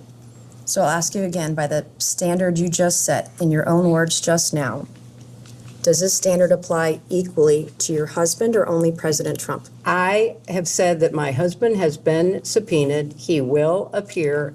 He will answer your questions to the best of his ability. But there is no evidence whatsoever of any connection with Jeffrey Epstein's crimes. And I think that that will be obviously apparent in the questioning. What makes you so sure of that then? I mean, he's photographed with. Objection No, is to speculate on something that's not. Yeah, evidence. it is so speculative. I mean, swimming in a pool, sitting in a hot tub, there are millions of people who do that without any improper behavior or certainly committing any crimes. So I Do you think think most of the men are like your husband that did anything wrong by where they're being surrounded by young women, giving them massages on Jeffrey's private estate or private plane? Are they all innocent then? You know, Just you because- are making assumptions in your questions that have not been proven and I don't believe are provable. Okay, why did you wait 6 months to have this hearing today or have this testimony? You know, I've answered that. I thought that given the way that other witnesses who were subpoenaed at the same time were being treated, that there was an unfair treatment of both my husband and myself. And I thought that, especially from my perspective, I had very little, if any, information to provide you, and that I could have done it in a sworn statement, and you could have moved on to depose somebody else who might have more information that would be beneficial to your I have two more investigation. questions, then we're going to pass it to Congresswoman Luna. After Jeffrey Epstein was convicted, did it concern you at all that you had taken a substantial amount of money from Jeffrey Epstein? That's an inappropriate assumption. I did not take a substantial amount of money from Jeffrey Epstein. So far as I know, Jeffrey Epstein contributed to the joint committee that was supporting my Senate race. Which was how much? I believe I was told $20,000. And you don't consider $20,000 substantial? I do not consider it relevant to me because I had no recollection that I ever knew that he gave any money to So the you joint didn't talk to committee. your donors that gave $20,000 to your campaign? My understanding of the rules back then is that there was no coordination between the committee and the campaign. So, no, I have no recollection. But that doesn't of mean you knowing that. can't speak to your donors. That doesn't prohibit, the law does not prohibit you speaking to But donors. I didn't know he was a donor. As far as I knew, he was not a donor until I learned this in Did it preparation concern you for at the all that Ghislaine testimony. Maxwell was heavily involved with people you knew and were close to? I knew people that I knew her. Yes, that's true. And you just shrugged, you didn't want to look into it or have any Nobody, question about it? until her crimes were revealed and she was indicted and tried and convicted, I don't think people knew very much about at all And what then she how do was you know doing. Howard Lutnick? I know Howard Lutnick because when I was senator on 9/11, the firm he headed, Cantor Fitzgerald, suffered the greatest loss of life. As I recall, something like 650 of his employees were murdered by terrorists that day. Howard Lutnick missed being a victim because he was delayed dropping know his that. I child asked off him, to you know. kindergarten. You asked the question. I'm going to answer your question. Now you're gonna yell This at was me? what I spent You're my going to yell at me. time doing. I'm a I survivor spent trying to look out for other survivors, trying to and protect I one was another. taking care You of waited the 6 people months who to lost get here today. 3,000 6 months, lives and now you're being at World defiant Trade and Center. indignant today. You asked me I have about met Howard with Epstein Lutnick. survivors. I'm a survivor myself. You have emails. You've denied that Jeffrey Epstein, that you tried to get Jeffrey Epstein to give money to you. I did but not. Howard Lutnick was If you used have to an get email money. with me asking Jeffrey I Epstein have for an money, email from Howard Lutnick sending it to what's the Jeffrey question? Epstein and his people to raise money for I don't you know for about- an event, an intimate event for you at his offices Well, at Cantor Fitzgerald. You're look, going to sit if here you- today if you would let me finish. obfuscate and say to this committee, you didn't try to get money from Jeffrey I Epstein didn't. when I there was didn't. an intimate event in an email that Howard Lutnick emailed to Epstein's people and Epstein to get him to come to your intimate event at Cantor Fitzgerald, a very small event. And so I'm not going to put it. You want to yell at me, that's fine, but I'll yell right back. Well, okay? I am looking out for it's survivors. very- I'm doing look- the job that you would not do and refuse to do as Secretary of State. Thank you, and I yield back to No, Congresswoman. I'm going to finish answering the question, which I have a right to do. I am very sympathetic to your personal situation. I have read about it. I have seen you testify or speak on the floor about it. And I very much sympathize with not only what you went through, but appreciate your effort to stand up for survivors. I was a senator representing the people who were murdered on 9/11. Nobody lost more people than Howard Lutnick. You can say whatever you want. You can call him and have him appear before the committee. But I knew him as the man who lost the employees that he knew intimately, including his brother. And he was a So go-between I between work- you and Let Jeffrey her finish Epstein her raising answer, money for please. you. Let her finish her answer. You know what? If you don't want to hear what emotionally affected me, that's fine. But that's why I know Howard Lutnick.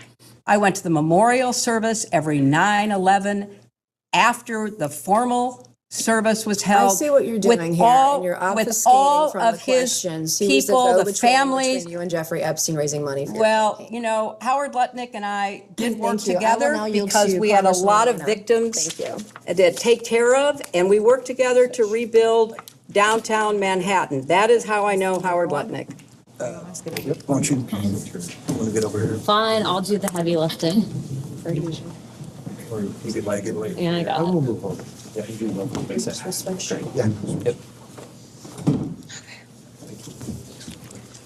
Ms. Luna, Secretary Clinton, thank you for being here today. Thank you, Congresswoman. President Clinton has stated that he severed ties with Epstein around 2005, prior to 2008 conviction. Were you involved or informed of any communication, emails, calls, or meetings related to distancing the foundation and or your family after those 2008 convictions? I was not. You had mentioned that this committee had avoided calling people to testify who should be sitting here. I would like to show you some emails. If the staff could please pass out to the members and the secretary EFTA 00878421 and EFTA 0070586, please, so she can see it. This will be exhibit 14 and 15 for the majority. I'll wait till you get them so you can see them. Thank you.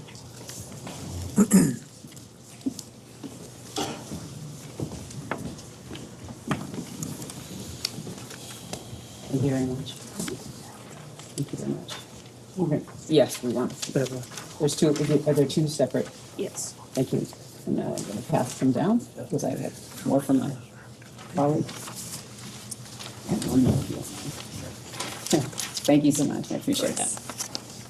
And the least that, They're the same. There's two different documents. There's that are two, here. yeah, they're two emails, both different EFTAs. Secretary Clinton, would you please read EFTA 0070586? Just, you don't have to read from, it's to Jeffrey Epstein, but can you read the context of the email? Sorry, could you state the number again? Is the number at the Yes, bottom? it's at the bottom. It's EFTA 007058060. This is majority, 14. 14, yes, sir. Thank you for a fun night. Your littlest girl was a little naughty. How does that make you feel? Makes me sick. If you can also read the EFTA 008788421. This is also another email. Can you just please provide the context? It's an email to Jeffrey Epstein. If you could just read the context of what it is.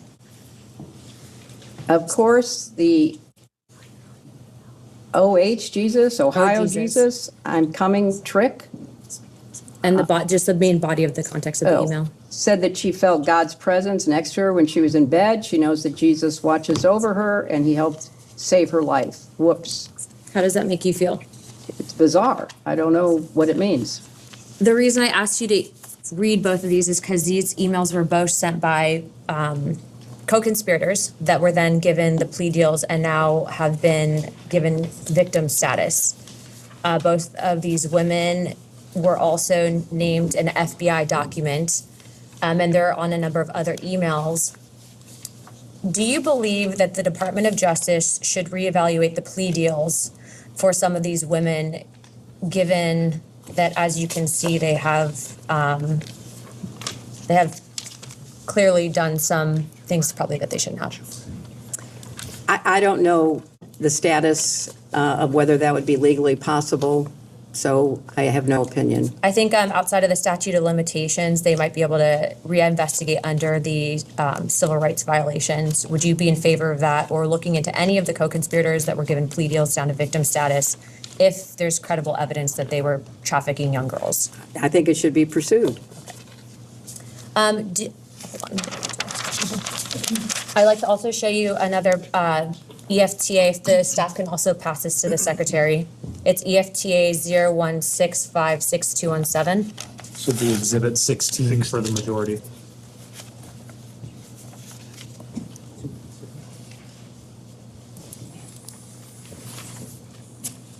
And I'd also like to reflect on those previous EFTAs. The EFTA 007058060, that was actually sent by a woman by the name of Susan Hamlin. And then the other EFTA 0087841 was sent by a woman named Nadia, who's also listed in other files as well. Is it single pages? Oh, sorry.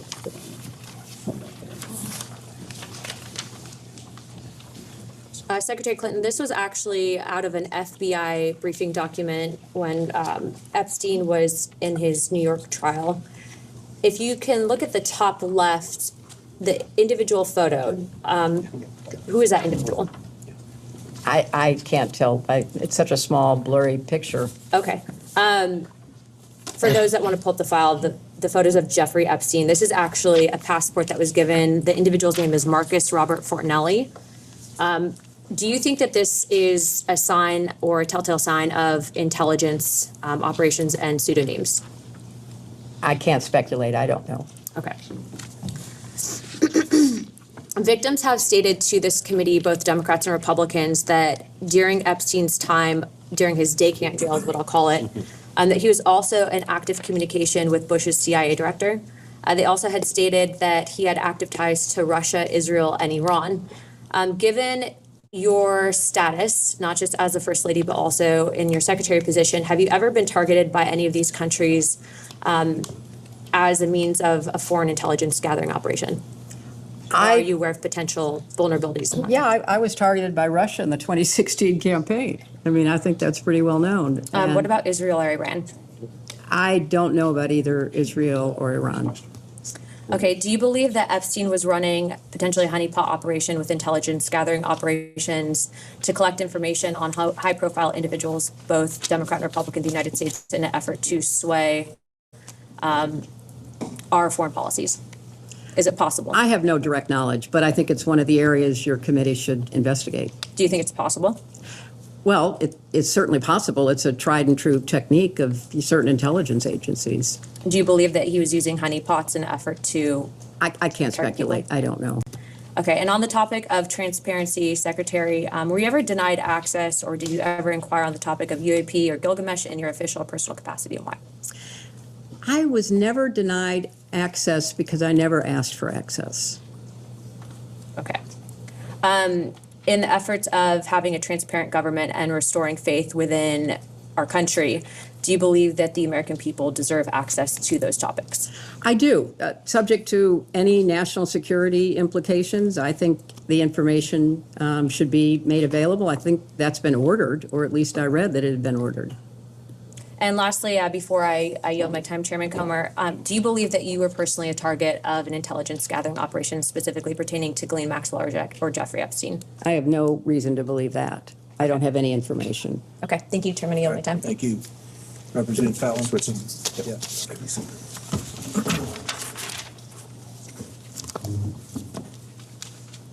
Can you get in front of me? No. Okay, all right, good.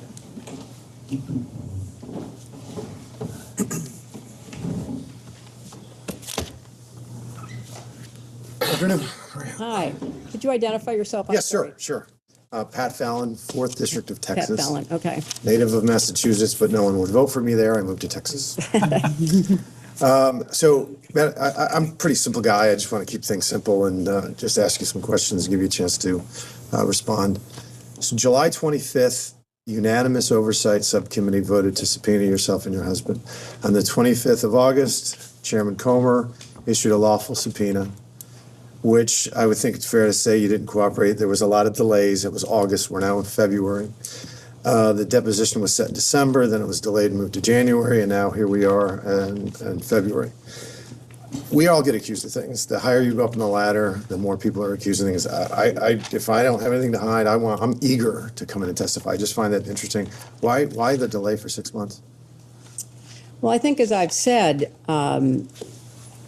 we negotiated in good faith, and I believe the committee negotiated in good faith for a while because we thought, at least I'll speak for myself, that I could provide whatever information I had, which was not much, in the same form that you accepted it from former attorneys general and FBI directors who had much more direct knowledge or could have had much more direct knowledge about the investigation you were conducting. And I found it bewildering that I couldn't provide what I knew in writing under penalty of perjury as others had done. Okay. I'd say better late than never, so I'm glad you are here. On the in September of 22, ABC program The View had you as a guest, and you were quoted as saying, "No one is above the law." Still agree with that? I agree with that. Yeah, as do I, and I think Secretary Clinton, that's why you're here. I absolutely agree with that. When did you first meet Jeffrey Epstein? I never met Jeffrey You never yet, Epstein. okay. When did you first meet Ghislaine Maxwell? I have Ghislaine I have no recollection of when I first So met you her. might have met her, but you don't remember. I do not. Okay. So you'd obviously describe your relationship as pretty much non-existent with both of them. Yeah, I had at least a casual acquaintance with her. I had her, nothing okay. with him. Okay. Would you describe your husband's relationship with Jeffrey Epstein as limited, cordial, close? Limited for a limited period of time with respect to using his airplane. Okay. And how about your husband's relationship with Ms. Maxwell? I think that they knew each other for a longer period of time. Okay. So just for the record, in 1992, Epstein donated a grand to your husband's presidential campaign. In 93, 10 grand to the White House Historical Association while you were in the White House and your husband were. And then he visited the White House as we've said, I think ad nauseum 17 times from 93 to 95. And then in 99, a $20,000 donation to Senate campaign or an affiliate allied campaign. And then in 2006, 25 grand to the Clinton Foundation. And then post-Clinton presidency, your husband was on the plane somewhere in the neighborhood of 26 times. Right? I can't vouch for everything you just said. I can't vouch for. All right, but you're not disputing it vehemently. So No, I'm not accepting it, but Okay. I can't vouch for it. I can't Okay. respond to I it. see. All right. In 2008, Jeffrey Epstein was convicted of 2 felony counts. Correct? Were they I believe- felonies? I don't recall. They were federal felonies, yeah. Were they felonies? They're state felonies. State felonies, okay. Felonies nonetheless. Okay. So just bear with me on this because, again, give you a chance to respond. Your husband ran for governor 5 times. The last time in 90 or 86, I think he got almost 500,000 votes. In 92, he got 45 million votes, 47 million in 96. When you ran in 08, you got nearly 20 million in the primary. And he was governor, you were senator, secretary of state, he was president. You've met hundreds of thousands of people, probably way more than the average typical person would. And my point here is all these millions of people that supported you and your husband, hundreds of thousands that you met. In 2010, one of the most significant events of your life is going to be your only daughter's wedding.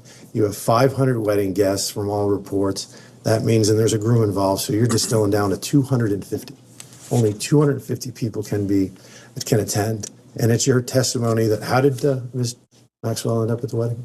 She was the guest of Ted Waite, who was a longtime friend of our family. So it was just an odd coincidence that she was at one of the most, no, I mean, that's fine. If that's your testimony, that's your testimony. I was not telling my dates who their guests could, or my guests who their dates could be. It's just an odd coincidence. Okay. See, would you describe your husband as a smart guy? Excuse me, are you asking her to testify about her husband? I'm not. Instead of, because he's going to be here tomorrow, so you can you ask think questions to the witness Ma'am. that is for her, but it seems to me that you are asking questions that Counselor. are requiring opinion. Can you ask a question that is? How long have you been respect to married? her? Can I ask that? Oh, do I have to answer that? 50 years. He's a pretty smart guy by all accounts. Would you agree with that? Highly intelligent. I think he is. I didn't vote for him, Well, but I think he then is. I will. We're going to agree concur on with that? your I mean, I don't opinion. think that's controversial, Counselor, because everybody that I've ever met that has met your husband and has firsthand experience describes him as the smartest guy in the room when you're in the room. Very smart, scary recall. Like if he meets you 20 years later, he remembers what you wore, what they were saying, which is a great tool and asset when you're a politician. I don't think that's, so with this great recall, I'm sure it served him well in his political career. So I just find it surprising that in January 26, y'all sent a joint letter from you and him where he asserted that he, quote, didn't recall encountering Mr. Epstein or any specific interactions with him while in office. That was his recollection. Okay. But even though we've established that he was in the White House, Epstein, I'm talking about 17 times, and there's a public report that there were personal tours given, not only the White House, but even the residence. And somebody that smart just happened not to remember any of it. This witness can answer questions about her own declaration, about what she recalls or knew. Again, the president is going to be here tomorrow. All right, well, your client talked about patterns in practice. And Bill Clinton, her husband, said that he doesn't remember meeting Epstein during his time in office. Took trips with him, or took trips on his plane to New York, England, Japan, China, Singapore, Bangkok, Brunei, Rwanda, Mozambique, South Africa, France, Norway, and many more. So it's really not a question of where they went together, but where they didn't go together. Do you know the colloquial name for Little St. James Island? No. It's Epstein Island.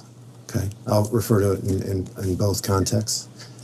To your knowledge, did your husband ever visit Little St. James Island? Not to my knowledge. Okay. Do you know who Doug Band is? He worked for my husband, yes. So by reports on the press, he was a key architect of the Bill Clinton post-presidency, a top aide, the body man, the fixer, a counselor, and close advisor. Would you disagree with any of those? He worked for him in a number of capacities. About 10 years, 02 to 12, I think it was. He worked for him, I Decade, give or don't take. know. Give or take, I fair can't to answer say, that. give or take a decade? Okay. He's on the record as asserting that Mr. Clinton did indeed visit Epstein Island. Do you think he's lying? Yes. Okay, why would he lie? I don't know. You'd have to ask him. Okay. And then, Virginia, have you heard of Virginia? I'm sure you didn't meet her, but have you heard of Virginia Giuffre? I've heard about her in She the was press I coverage. didn't ever meet her. Yeah. She was a victim of Epstein. Tragically, she didn't survive. She's no longer with us. She testified under oath that she saw Mr. Clinton on Epstein Island 2 separate occasions. You think she's lying? Or at least I have no information whatsoever that he was ever on the just, island. just trying to be fair. Why do you think that is? I mean, that's my question. I'm not I don't going to care. offer opinions. All I right, don't, that's I don't fair. have any Okay. information. Further to your point earlier about practices and patterns, now there's a third person, Steve Scully. Have you ever heard of him? Who? Steve Scully. Steve Scully? Yes. I know of a Steve Scully who was at Apple. He was an IT contractor on the infamous aforementioned island. He also asserts that he saw Mr. Clinton, and this is a quote from him, lounging around the porch area of Little St. James Villa. It's just oddly specific. Do you think this third person was lying as well? I don't know information about You'd Mr. see how that Scully. would, I wanted to ask you that because I find that odd. It's a pattern in practice, as you mentioned. Have you ever visited Epstein Island or Little St. James Island? No. Okay, so just to be clear, it is your testimony that, for instance, you never flew in a private plane, flew into St. Thomas Airport, and then didn't enter the terminal, but instead boarded a helicopter to Little St. James Island. You never did that? I did not. Okay.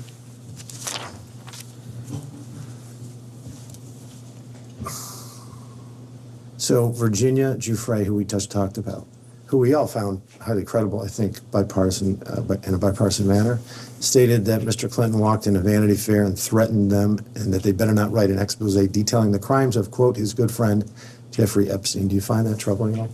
I find it not believable. Okay.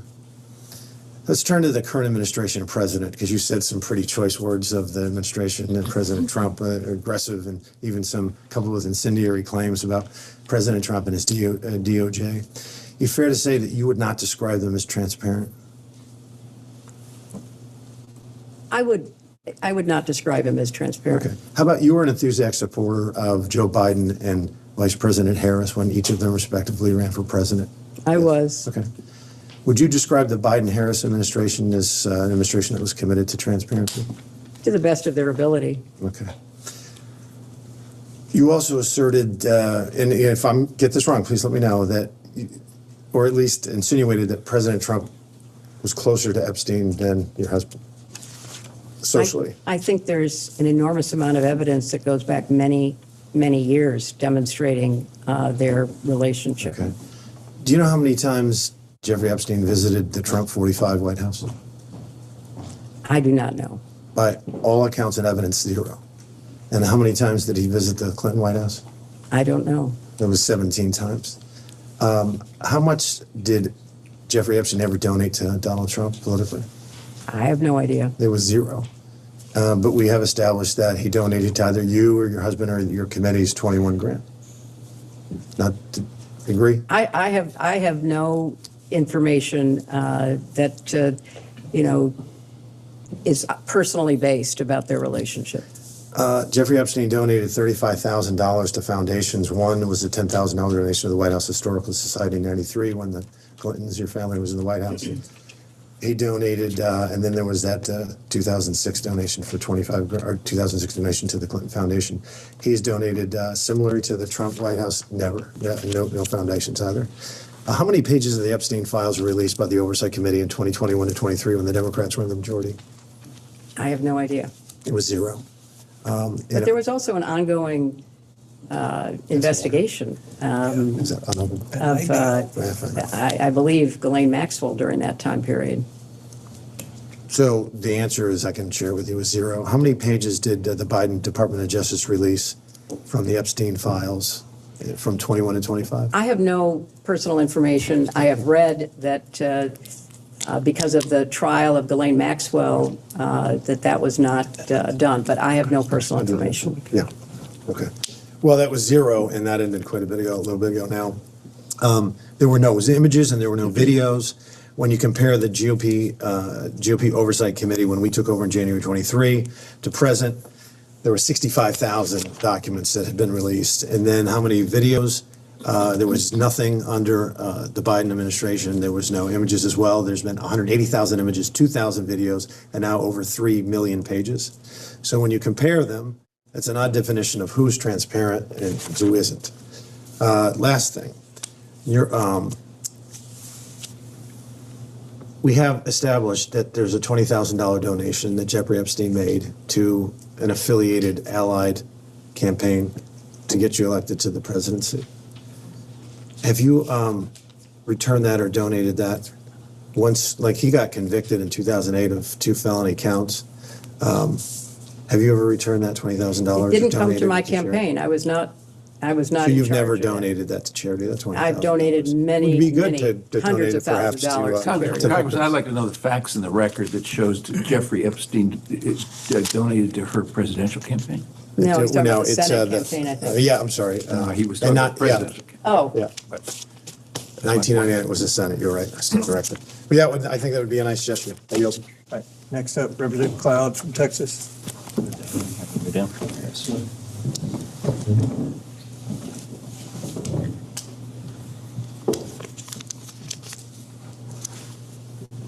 Hi, could you identify yourself? Michael Cloud, Texas, 27th.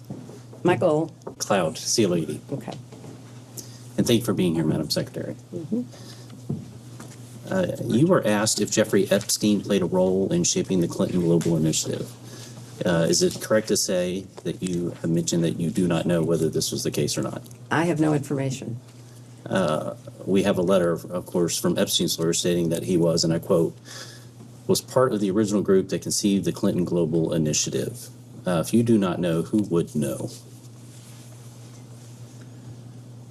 I don't know because I was not involved. You don't know who was involved in the Well, my beginning? husband obviously was involved. So your husband would know at least? Well, you certainly can ask him. Okay. Similarly, you've mentioned that you do not know how funds were recruited at the Clinton Global Initiative. Is that an accurate understanding of your testimony today? No, donations were made. Lots of donations. Many individuals, groups, businesses, philanthropies have donated to the Clinton Global Initiative. Sure, yeah. What was the process of recruiting those donations, I guess, or what's your understanding of it or your involvement in it? Some of it was spontaneous. Some of it was through the team that helps to raise money. It's a combination of supporting charitable work. Do you know if Jeffrey Epstein was involved in helping I have find no donors, reason to recruit believe donors? that. I don't know. You don't know if he was involved in donor relations in any way? I have no, as I say, reason to believe it, but I don't know. Do you know who would know? The people who were involved in raising the money, but I was not involved with CGI in those early years. What about when you were there? I have no knowledge that Jeffrey Epstein was involved at all. How many roughly staff members are there in the Clinton Global Initiative? It has varied over the years, but hundreds, And involved with donor relations? dozens, I suppose. Dozens? Okay. As best as we know, it's been publicly reported that in 2024, Ghislaine Maxwell, or Ghislaine, I think is how it's pronounced, arranged and wired $1 million to Publicis Group for the inaugural CGI event, referring it to it internally as, quote, the Clinton Project. Epstein was copied on related emails and questioned the timing and destinations of the funds. Were you aware of this $1 million payment? I was not. Were you aware of it before today? No, well, in preparing for in this. preparation, Mhm. you were made know. Okay. Do you know who would have known? I don't even know if it's true, so I have no way Okay. of telling you. You don't know who at the Clinton Global Initiative, what staff would have handled $1 million donors or It didn't go. It went to a group called Publicis, Right. which is not the Clinton Global Initiative, so Right, I would right. not know. Well, the email said it was for the Clinton Project, so. First of all, I have no idea whether that's true, and secondly, it went to a third party. Okay. Maxwell was honored and given complimentary access at the 2013 CGI conference for, quote, ocean conservation work, years after public allegations against her and Epstein were public. Were you involved in approving participants or honorees at the CGI events? I was not, but I don't know that there were public allegations at that point in time, so I can't respond to that. So you were not involved in approval? I was not. You didn't know who was going to be honored at the events? No, I was not. Okay. Do you know who would have known? Whoever was the staff at the time, but there's been a lot of staff turnover over, 20 plus years. A number of things you've mentioned today, you've mentioned you have not been able to recall. And that's understandable. Is it possible that any of the information that you have not been able to recall would have been found in the 30,000 emails that went missing? No, I don't believe so. I had no reason to believe that, so it's not that I'm not recalling things that were there. I don't recall at all. Okay. Unfortunately, I have to catch one. Thank you for your time. Next will be Representative Timmons from South Carolina.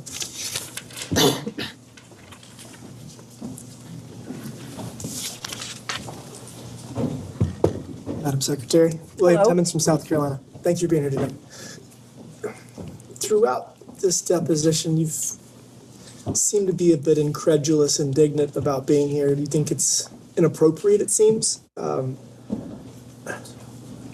guess I just want to highlight all of the reasons that I see you being here and ask you if you don't think that that justifies your presence. I mean, so we started out this deposition by asking you about a number of individuals, 50 plus individuals, and the specific question was whether you had spoken to them regarding Jeffrey Epstein or Ghislaine Maxwell. So I'm going to highlight 4, and I'm going to tell you why we asked you about them. So do you know Senator Bob Kerrey? I do know Senator Bob Kerrey. Okay, and was he not the chair of the Democrat Senatorial Committee when you got elected to the Senate? I thought it was Bob Torricelli, but I could be wrong. Okay, well, he was the chair of the DSCC for the 8 years prior to you getting there. He left office when you got sworn in, but obviously there's a lot of overlap. He's a prominent member. He resigned in disgrace because of his association with Jeffrey Epstein. So there's a commutative property. He's in your orbit. He had to resign. Next person is Casey Excuse me, Wasserman. Mr. Yes. Representative, was Bob Kerrey one of the names that was listed? Bob Kerrey He was. wasn't listed in the original list So in that the council list that was read. shared with the witness, I don't see My that name. apologies. He was not listed. If he was not listed, No, he but was not. He does I have. was his- just seeking that clarification. Thank you. Casey Wasserman. Do you know Casey Wasserman? I do. Okay, and was he a former trustee of the Clinton Foundation? I don't know. He wasn't during the time that I was involved. Okay, well, it is alleged that he was a former trustee of the Clinton Foundation, and he also had to resign in disgrace from his company, and obviously there's an association there. So, you know Larry Summers? I do know Larry Summers. Okay, and he was obviously former Treasury Secretary, campaign advisor. Apparently, he didn't give you good advice, but y'all obviously have a long-standing relationship. He also was forced to resign in disgrace because of his association with Jeffrey Epstein. Yeah, but I've never talked to these people about. I understand, but you Jeffrey understand, you were the Secretary of State, you were the First Lady, and you were a United States Senator, and you have all of this power and influence and these connections. And when there's just this enormous amount of smoke that I'm going to go over, it is appropriate for us to then ask you questions because we're trying to get to the bottom of this to make sure it doesn't happen again and to hold people accountable. It might not be you. But all of the people you just read, it seems to me, should have been ahead of me being subpoenaed than me. But that's okay. I'm here and I want to keep Do you plowing know George forward. Mitchell? I, of course, knew George Mitchell. Okay. Obviously, he also had to resign in disgrace. So that was the purpose of the people that we were trying to get your associations with. So obviously, I'm not going to go over this too much in length, but I've been in Congress for 7 years and I've only been to the White House, I don't know, a dozen times. Jeffrey Epstein doesn't even live in DC, and he went to the White House 17 times in 2 years. So that causes us to wonder what's going on there. Obviously, President Clinton flew on the Lolita Express over 24 times. That gives us more questions. He is your husband, so we are just curious about all of these things, and that's the purpose of this. You say the fact that Jeffrey Epstein donated $20,000 to the Joint Fundraising Committee, you were not allowed to solicit that, but it is record of who gave money. And so you would, if somebody gave $20,000 to my JFC, I would know eventually, and I would say thank you. You never thanked him for his contribution. Not that I'm aware of. I didn't. First time I knew about it was when I was preparing for this testimony. Obviously, all the members of Congress have to deal with fundraising. It's probably the worst part of the job. But generally speaking, when people give you a large amount of money, you say thank you. So I They think didn't give it again, to me. They gave it to the Joint Committee. the and joint, I- the JFC has disclosure requirements, and you'd be able to tell, and it was for your behalf to get you Well, elected. So again, I mean, you're Please let the quibbling. witness finish. It's okay. Cutting her off. She's got I've told you all I know, which is that I did not know. There's dozens of pieces of information that create a pattern, and you're here because that pattern causes us to have questions to understand. What are your questions? Did I know anything about his crimes? I've told you, no, I did not. Did I know anything about her crimes? No, I did not. Was I in a position of responsibility to investigate those crimes? No, I was not. Again, there's a pattern. You gave the best line of the deposition. Patterns. Lawyers look at patterns to try to assess veracity and classify information to understand truth. And so we are here trying to seek truth. And We appreciate you being here, but it is appropriate for us to ask you questions about all of these things. Jeffrey Epstein And you used the have been Clinton. all day, and I will try to the best of my And we're ability about to done. keep answering them. Trust me, your husband's gonna have a much worse day tomorrow. The Clinton Global Initiative was used in the plea. Jeffrey Epstein's lawyers used Epstein's role in facilitating the Clinton Global Initiative to justify his plea deal. That was entered into evidence earlier. Obviously, Ghislaine Maxwell has alleged that this is part of her, one of her successes to facilitate setting it up. And there's been reports that $1 million was wired for the launch party. So there's just all of this data, all of these different pieces of information that come together that cause us to be here. And so, I mean, we've obviously discussed the fact that Ghislaine Maxwell was at your daughter's wedding, which again is not indicative of anything, but when you take all of this and you put it together and you look at it holistically, it causes us to have these questions. So given all of that information that I just went over, that we've gone over today, do you understand why you're here? And do you think it's appropriate for us to ask questions of someone that's in such a position of authority and has all of this smoke? I mean, maybe there's no fire with you, but in order for us to get to the bottom of it, the American people want this transparency and accountability. So, I mean, do you understand why we are doing this, or do you think this is just a waste of time? You'll have to determine whether it is or it isn't a waste of time. But, you know, you make all of these assumptions. I don't believe anything Jeffrey Epstein says. So whatever he said, I would discount completely. I don't believe very much of what Ghislaine Maxwell said, and the very first exhibit you gave me was what she told, you know, Blanche Todd. So it's your job to figure out what is and isn't true, but more importantly, what's relevant to your investigation. And what's relevant to our investigation is Yeah. that people at the highest levels of government were involved in a sex trafficking I was ring. not involved Again, at all, and I you're here to resent answer- you even connecting those You're here to help 2 us get to the points. bottom of it. I've been doing my very best. Well, you all tried to day. avoid it for 6 months. Let her answer fully the No, I question. mean, and then I've you been can doing all I can to, how can I answer questions about a person that I don't believe I ever even met, although maybe I was in the same room once, who gave money to a joint funding committee that I did not have knowledge of? I'm doing the best I can to answer your questions. I appreciate that. Again, patterns is what we're following, and I think we're going to have a lot more questions for the president tomorrow. Thank you. McGuire. Accepts Representative McGuire from Virginia. How much stuff?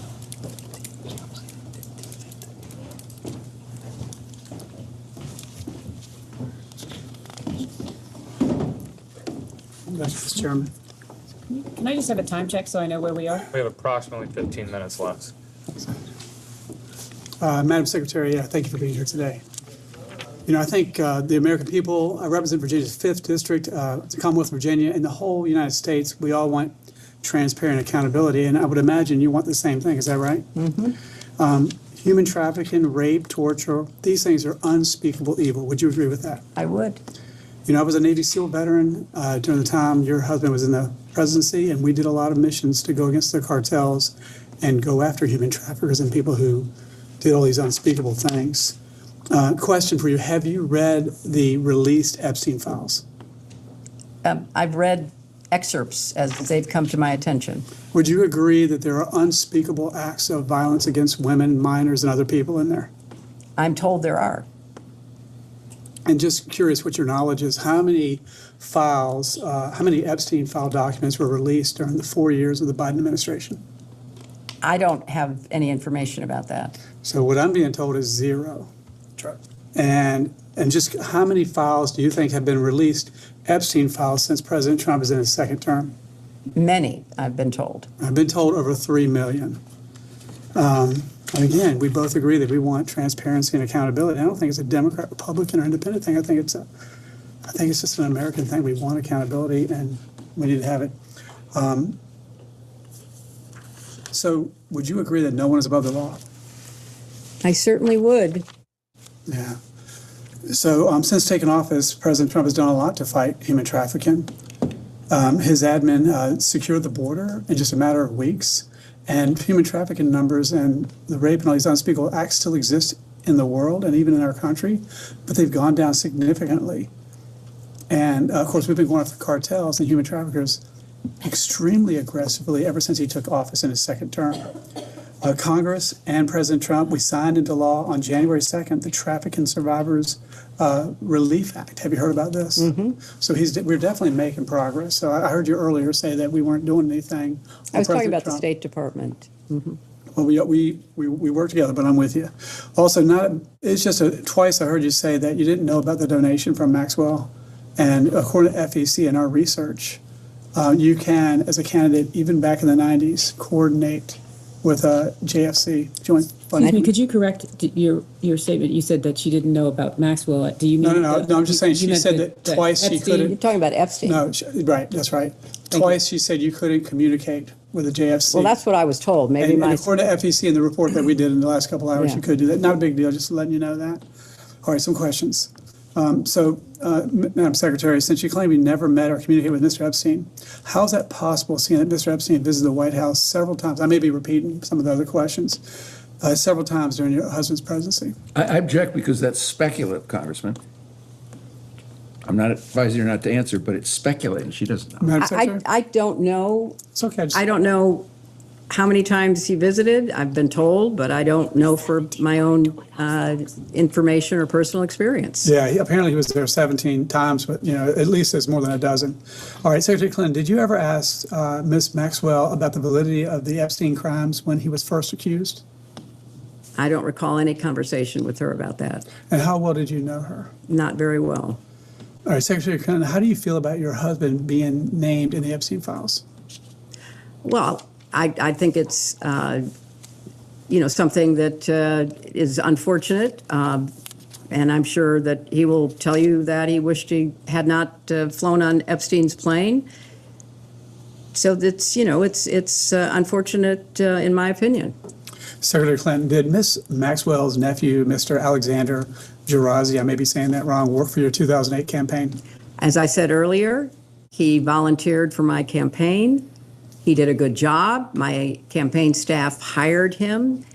He was an excellent employee. And then he had a very relevant educational background and went to work in the State Department.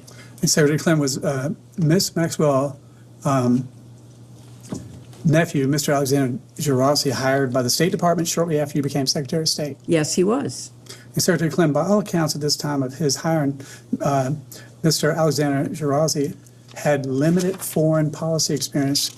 Was he hired as a favor for Mrs. Maxwell? Not at all. I had no idea that he was related to her, and I have absolutely no recollection or reason to believe that she was at all involved. Well, the people that I represent, and I think our country cares about most out of this whole thing, is that what can we learn so we can prevent people committing human trafficking in our country and the world? I think that's what we all care about.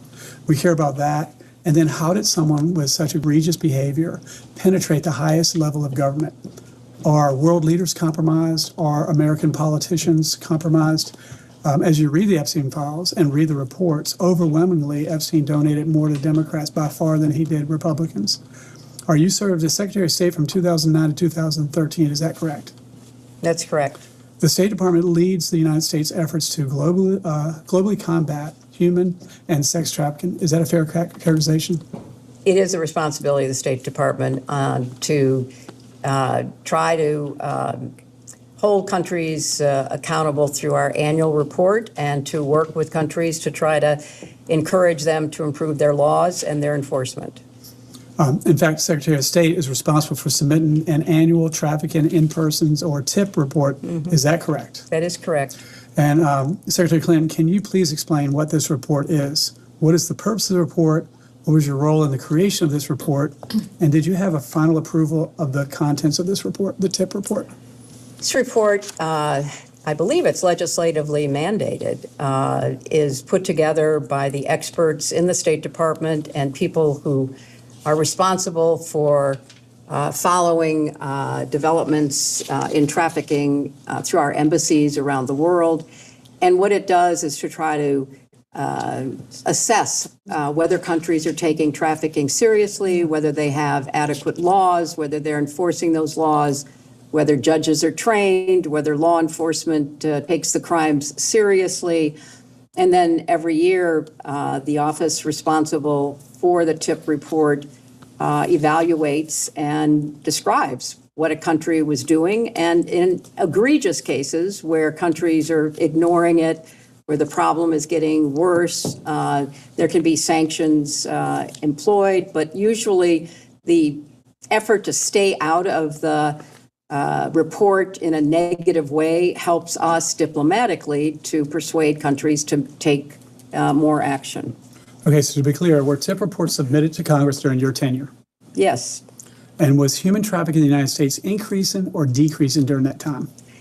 In the United States, I'm not as familiar with the year-to-year numbers, but human trafficking has been a very big problem in the United States and elsewhere. And as you pointed out, all kinds of criminal organizations, gangs, cartels find it profitable to traffic human beings. So it kind of goes up and down depending upon how effectively we're enforcing our laws or other nations are enforcing theirs. So during the Biden administration, open border policies, we don't know the number. We think 15 to 20 million illegal criminal aliens, the cartels. You probably saw in Colorado where Tren de Agua took over an apartment complex at gunpoint.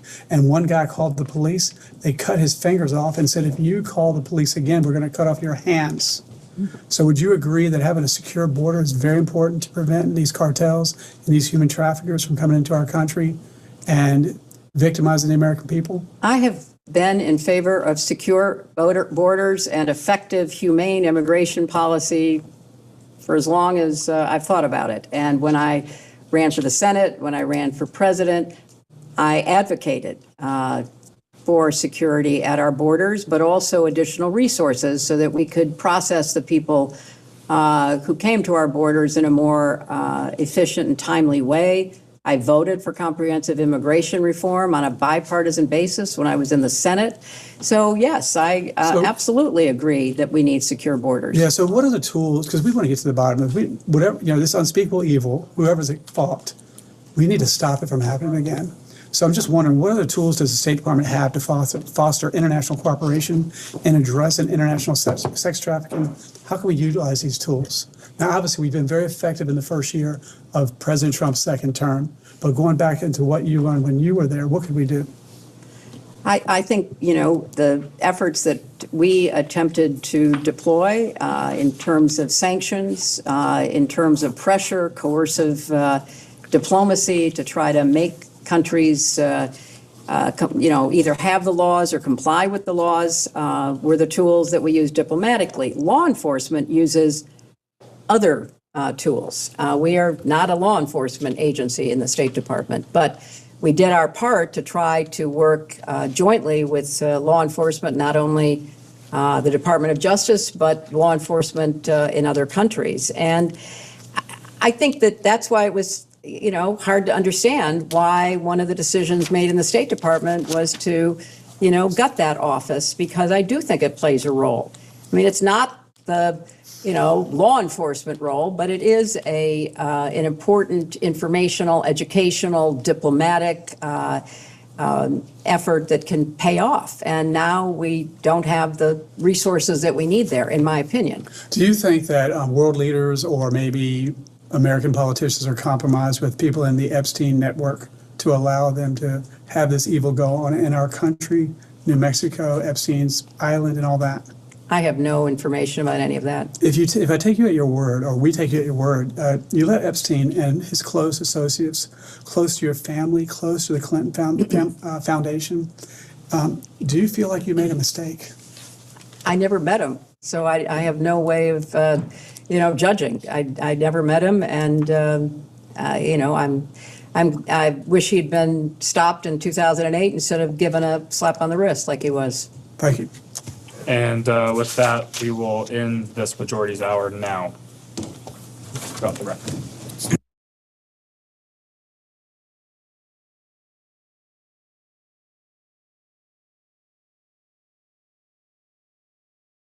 We can go back on the record.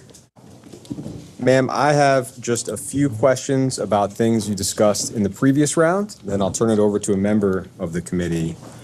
There were a few cases of mistaken identity, I think, in the previous hour.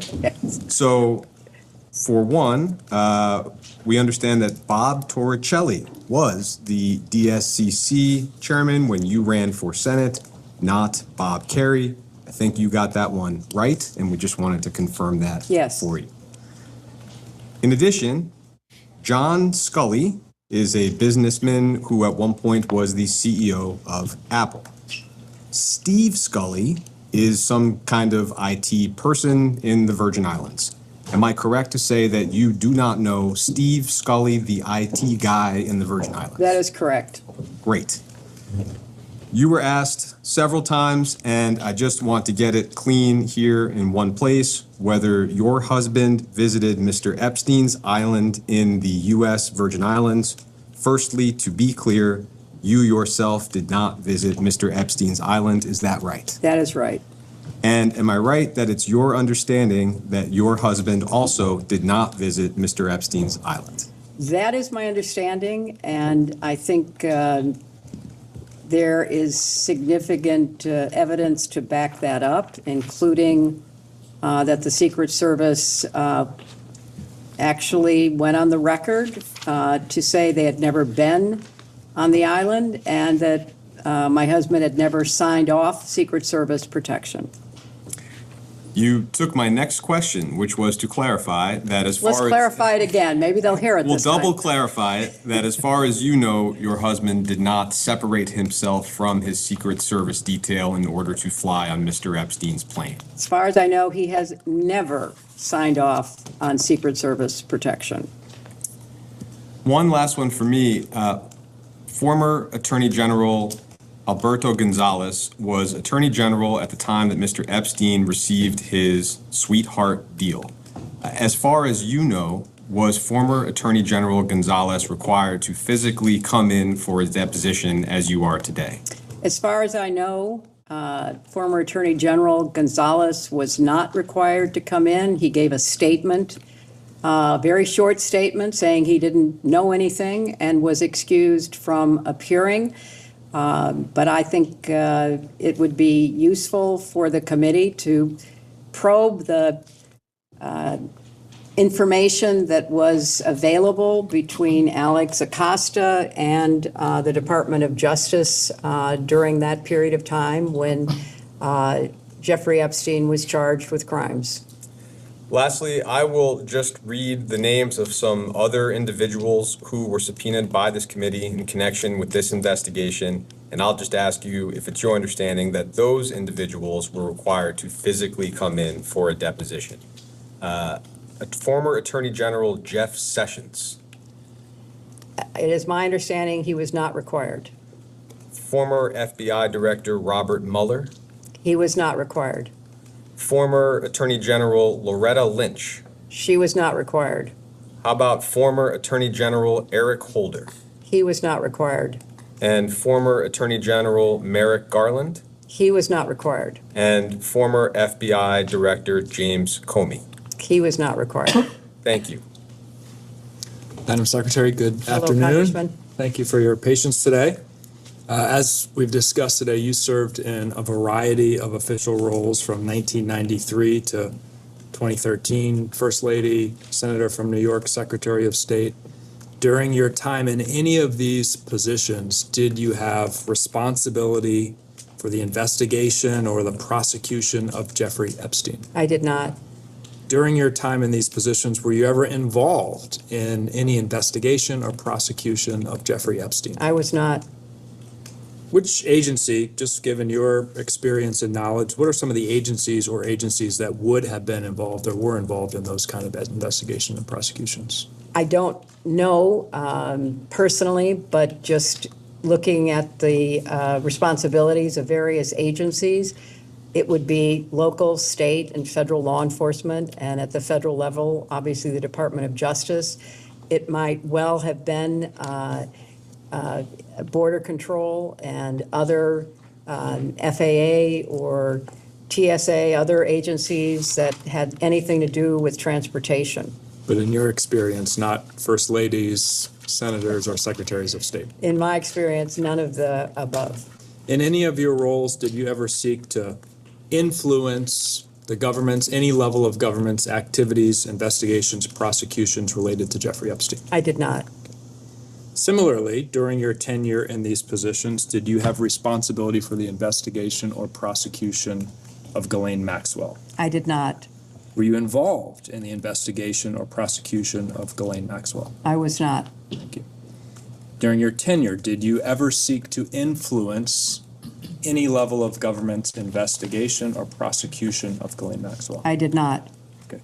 One of the things that was discussed earlier was the conversation between Ghislaine Maxwell and Deputy Attorney General Todd Blanche, after which Ghislaine Maxwell was transferred to a lower security, more comfortable prison situation. Are you familiar with that sequence of events? I have read about that, yes. And when this committee deposed Ghislaine Maxwell, her attorney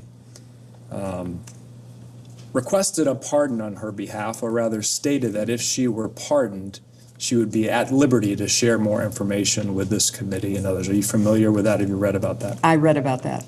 And the media has asked President Trump if he's considering a pardon excuse me, of Ghislaine Maxwell, and he, to date, has not ruled out a pardon or clemency for Ghislaine Maxwell. And because we've talked with you today about your role as Secretary of State in trying to ensure that there are stronger policies, laws, protections to prevent sex trafficking, child trafficking, human trafficking, I just want to ask you, from your perspective, what signal would it send to those in the United States or around the world who might want to engage in those crimes if somebody convicted of those crimes were pardoned by the President of the United States? I think it would send absolutely the wrong signal. In your experience, I'll ask again, do first ladies or secretaries of state or senators oversee or involved in specific sex trafficking investigations? No, as I said earlier, Congressman, the Secretary of State has a responsibility to try to use diplomatic authority, the power of sanctions, to convince other countries to improve their laws and enforce them. In your opinion, and you've maybe touched on some of this, who should this committee be speaking to if we wanted more information on specific federal sex trafficking investigations, previous, current, future? I think the Department of Justice, which is the primary law enforcement agency of our government, and perhaps some of the individual U.S. attorneys and attorneys general that might have units devoted to trying to prevent and prosecute human trafficking. Thank you. That's all I have. And we can go off the record.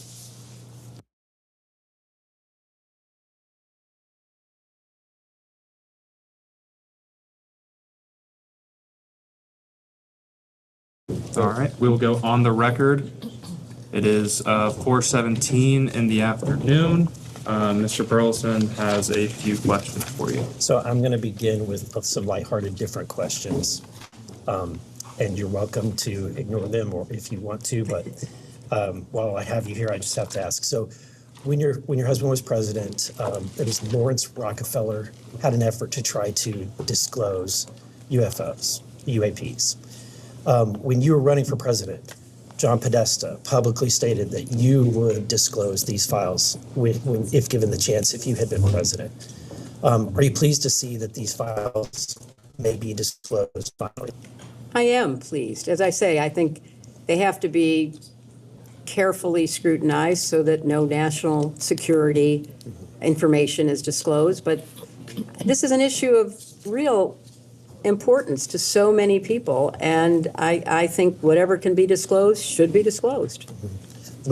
Was there a program that specifically that was referencing that you were aware of? I was not. As you mentioned, John Podesta, who was one of my advisors, was deeply interested in the issue. And if I had been elected, I certainly would have listened to his advice. Well, thank you for indulgence on that. As you know, Alexander Acosta, who gave Epstein the 2009 plea deal, he said, whenever he was asked, that he belonged to intelligence and to leave it alone. Were you, and I think you've answered this before, but if you could answer more directly, were you or anyone in the Obama administration, through your role in the State Department, or even afterwards in the Clinton Foundation, ever briefed on Epstein having any U.S. intelligence ties? I was not. Were you ever briefed of him having any foreign intelligence ties? I was not. Okay. Epstein filed a FOIA request in 2011 seeking any CIA records about himself. That would have been during your time as Secretary of State. Through your role, were you made aware of that FOIA request? I was not. Okay. Was it ever responded to? That's a good question. I know nothing about it. They haven't responded to us on our FOIA request. So. In 2014, Epstein met with William Burns, who was then a senior State Department official and later a CIA director. Excuse me, could you say what year that was again? In 2014. In 2014, he met with William Burns? Epstein met with William Burns. As the Secretary of State at that time, were you aware of that meeting? I wasn't Secretary of State in 2014. Okay. Were you aware of the meeting I was with not. Mr. Burns? Okay. And finally, Ghislaine Maxwell's father was Robert Maxwell, who was widely reported as being Mossad or MI6 intelligence asset. Did in any of your conversations with Maxwell or people connected to her, did they ever mention Robert Maxwell's intelligence background or any ongoing foreign or domestic intelligence connections through your conversations or interactions? I have never talked to anybody about whether that is true or not. I don't know.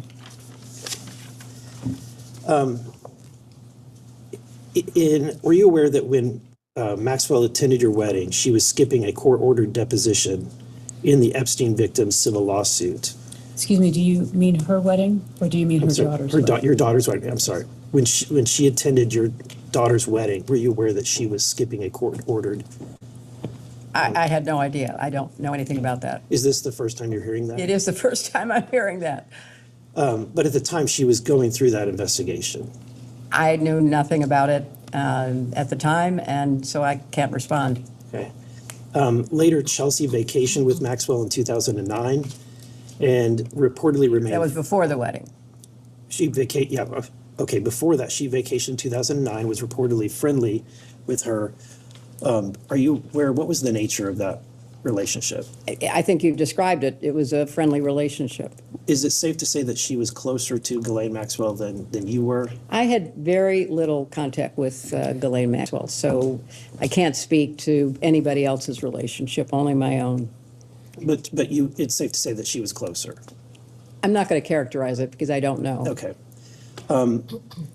Chelsea was also in attendance at the wedding in Morocco in 2002. It's also been documented that Epstein was there as well as Maxwell. At that time, she would have been 21, maybe 22 years old. Do you have any concerns, or have you asked your daughter about any maybe potential inappropriate all of these activity? questions about concerns that predate the charges and pleas of Epstein are very hard to answer because people did not know. At the time. At the time. Yeah. And, all the questions about, the contribution to the Joint Committee, people didn't know. I mean, Right. And so in retrospect, nobody would have had any, contact with someone like that. And, those people who continued to have contact with him after he pled guilty are in a different group because that happened and they still maintain contact with him. I think we're all experiencing that, where we're having a revelation of what we didn't know at the time. But in reflecting back, certainly it's appropriate to ask questions. And so my question is, knowing what happened at that time, Have you had a conversation with her? Was there any inappropriate activity during that time? You know, at the time, nothing was known and nothing untoward occurred. And then there was no further contact with him. So I can't really speculate about that further. You know, we can all agree, I think, that Jeffrey Epstein was a monster, that he was empowered or enabled by Ghislaine Maxwell. I think we can all agree with that, correct? I can't characterize their relationship. I think you can agree that he committed crimes.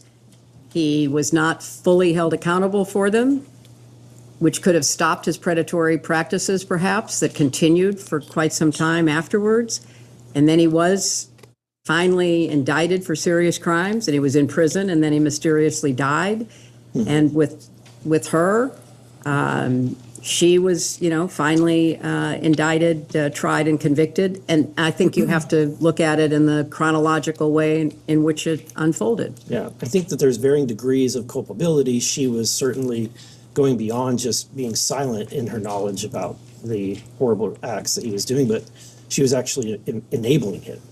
That's what she was convicted of. That's right. But if she had not been enabling, if she had not been taking those steps, if she had just been silent.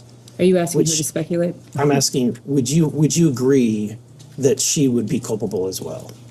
Just in her silence. I have no information about that, so I'm not going to speculate. Okay. All right, with that, I'm done. Okay. Thank you. Thank you. Thank you.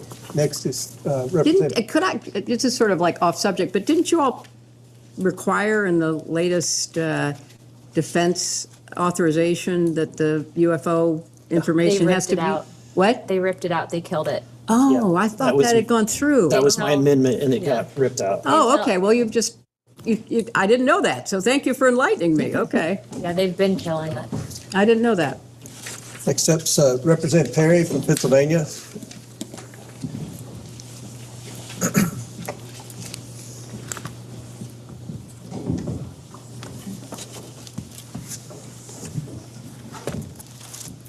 Good afternoon, Madam Secretary. Good You afternoon. live in a particularly beautiful part of the country. Thank you. Good for you. It's very pretty up here. Madam Secretary, once it was revealed publicly that you and President Clinton were connected, I'm going to use that term, to Jeffrey Epstein and Ghislaine Maxwell, did you discuss the subject with your daughter? I'm, not going to, talk about what I did or didn't discuss with family members, but I can tell you that it was something that was of grave concern to us. I imagine it was, and I know that look, I think we could probably get a long way here if we could discuss or have a view into your discussion with your husband. I suspect you're going to object to that. You're right, Congressman. Thank you for But it seems like these are reasonable questions. Did your daughter discuss it with you? Well, we were horrified by what was later. Horrified in what way? We were all horrified of what we learned about Jeffrey Epstein, Ghislaine Maxwell, the victims. Right. But right. Did you discuss with your daughter, when you say you were horrified, the connection with her father and this Epstein episode? My husband's connection with Jeffrey Epstein began and ended before he was charged with any I crime. get that, but And so in retrospect, we all say, oh my gosh, that was like horrific. And why didn't more people know? And why didn't more people speak out at the time? But I think the chronology is critically important. If we were talking about post-crime, that there was a continuing connection with him, that would be unacceptable. Right. But it ended before he was charged. I understand that, which is why I particularly said once it was revealed publicly. I get that continuing to be involved with someone like that after it was knowledgeable to everyone would be almost an unforgivable sin. However, I'm married too, not as long as you, ma'am, but there would be questions in my family, even if it went back before we were married, there would be questions. And so, Congressman, I don't interrupt you, but I don't understand the question. so my question is, did your daughter discuss it with you? That was my particular question. I can't recollect any specific conversation, but of course we discussed the horrific crimes that he was accused of. But nothing about her father's connection to it. Her father's connection began and ended before he was charged with crimes. Did your daughter ever mention to you that she discussed this matter with her father? I don't recollect that. Did you see the photos of your husband with young girls related to Jeffrey Epstein? I saw the few photos that my lawyers showed me. Did you also see the photos of your husband with Jeffrey Epstein and Ghislaine Maxwell? I have seen such photos. They're out there, right? Yes. I imagine you're familiar, but I just want to make sure. Since seeing these photos, have any questions about the content, locations, general circumstances come to your mind? No, it was unfortunate that he ever, did anything with Jeffrey Epstein. But there was no curiosity. Excuse me, are you asking for an opinion, or is there a fact that she can share with you that would be helpful? Well, I did say, were there any questions? So if I saw, I'll give you an example. If I saw a picture with my wife, it's just really hard to be relevant. If my wife saw pictures with me as a grown man, hanging out with obviously or close to underage women, regardless if it was before we were married or not, it would be a question. And so what I'm asking you is, did any questions regarding those photographs come to your mind? I am going to, just as clearly as I can state, say I don't see the relevance of your question, and I am not going to talk about conversations that I had with my family, especially my husband. And for clarity, are you all asserting spousal privilege? For clarity, we were looking for the relevance of her conversations with her husband and what she might have thought about her conversations with the husband. How does that help further the legislative purpose of this committee as they investigate the prosecution and investigations of Jeffrey Epstein? I think Mr. Perry's questions directly relate To her daughter? To what? To her My state of husband? mind? Her state of mind? What possible relevance does my state of mind have to your investigation? I believe Mr. Perry's questions, and Mr. Perry can step in if he would like, are directly related to her relationships With her husband? with Mr. Epstein and Ms. Maxwell, and her opinions as it relates to She's her here to give husband's facts, not relationships. opinions. I am not here to give opinions. I'm here to answer factual questions, and I have answered for many hours now that I had no relationship because I never met the guy to my best recollection. And I'm not with Jeffrey implying, Epstein. and you shouldn't aver that I've made that connection. I'm not implying that. Well, okay. You're still married, Madam Secretary, still married, very correct? true. Okay. Can you identify the man in these photos? I can't see them across the table. Let me get him a little closer. So, just for the record, you would like her to identify pictures of her spouse? You need her here to testify on pictures of her spouse? The 42nd President of the United States of America? That is my husband. Okay, Yes. how about the location?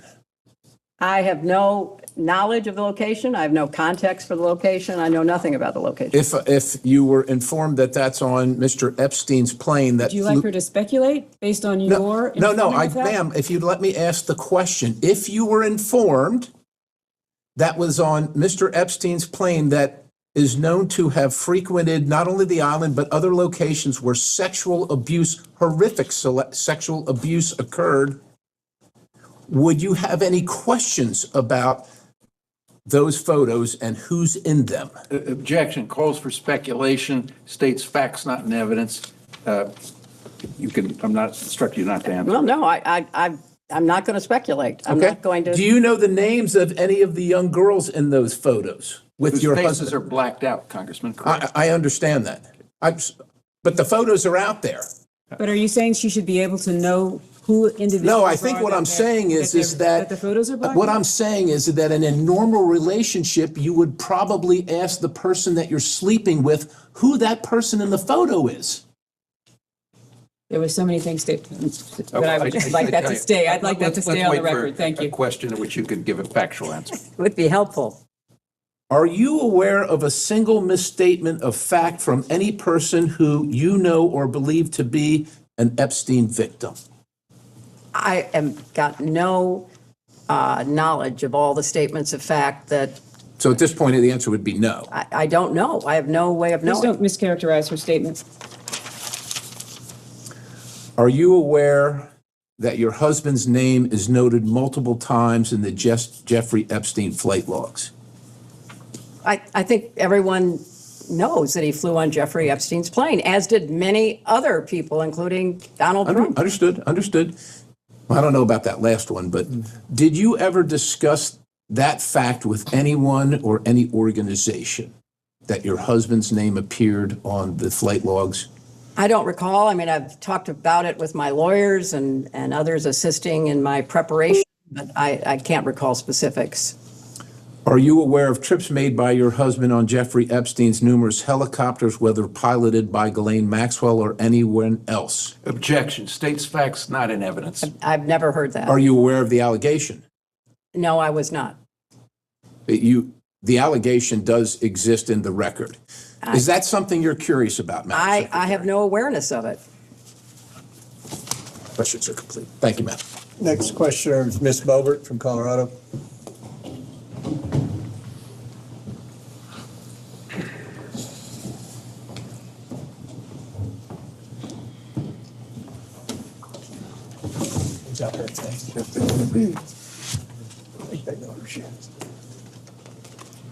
Ms. Clinton, Madam Secretary, while we sit on the record today, are you under oath? I am. Okay. Have you ever lied while being under oath? I have not. Have you ever lied in a deposition? I have not. Okay, thank you.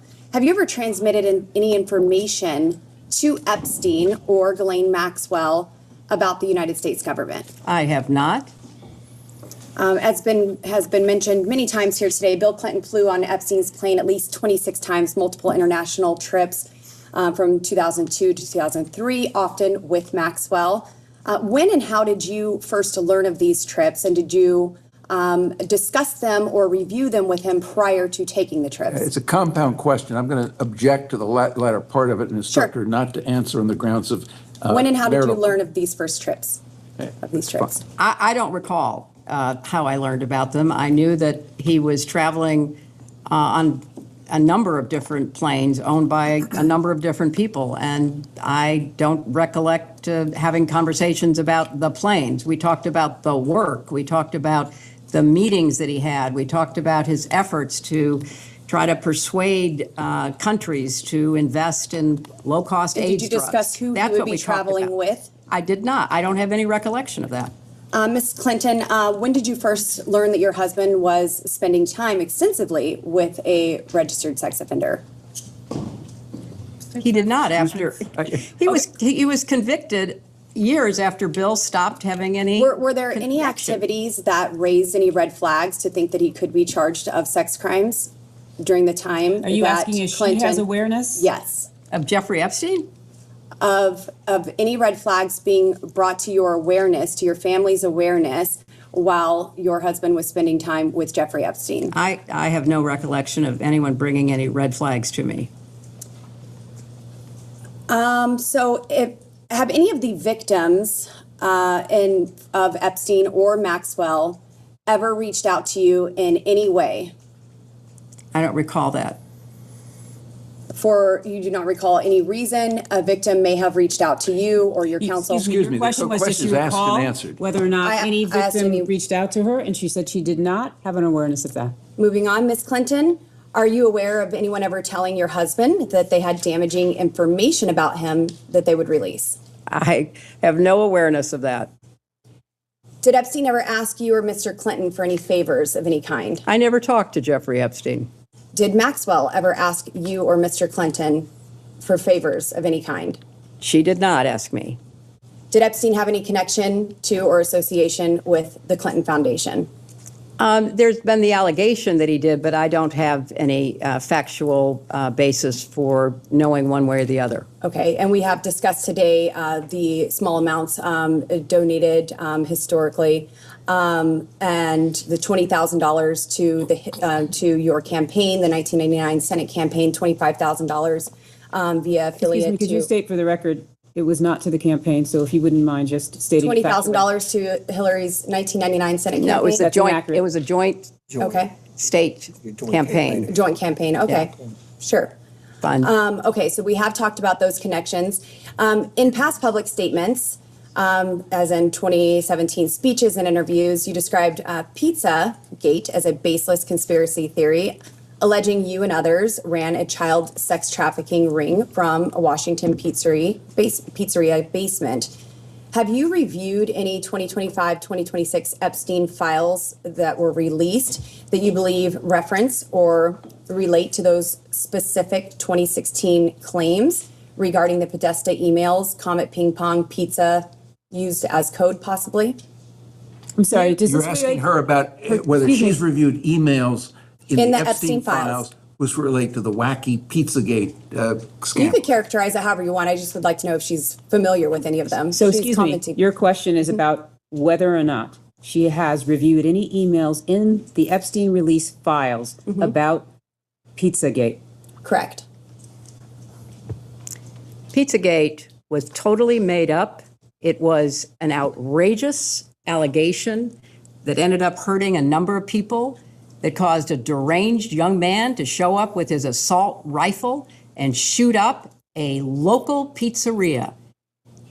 I can't believe you're even referencing it. You should be. There are connections to the language. Well, I'm not the talking QAnon about- people believe there are, so. I don't know what QAnon have at people it. believe. Have at it. But you've accused certain parties, and I think even right now today, of promoting slow walking or information in ways that fuels conspiracies.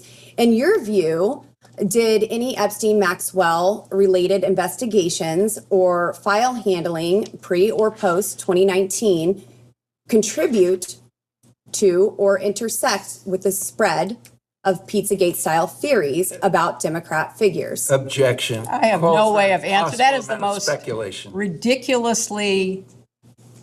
Have you or your representatives identified any Epstein file content that has been misinterpreted online to revive those claims? And what steps, if any, have you taken to clarify? Again, object on the ground of I think that this is all very speculation. reasonable.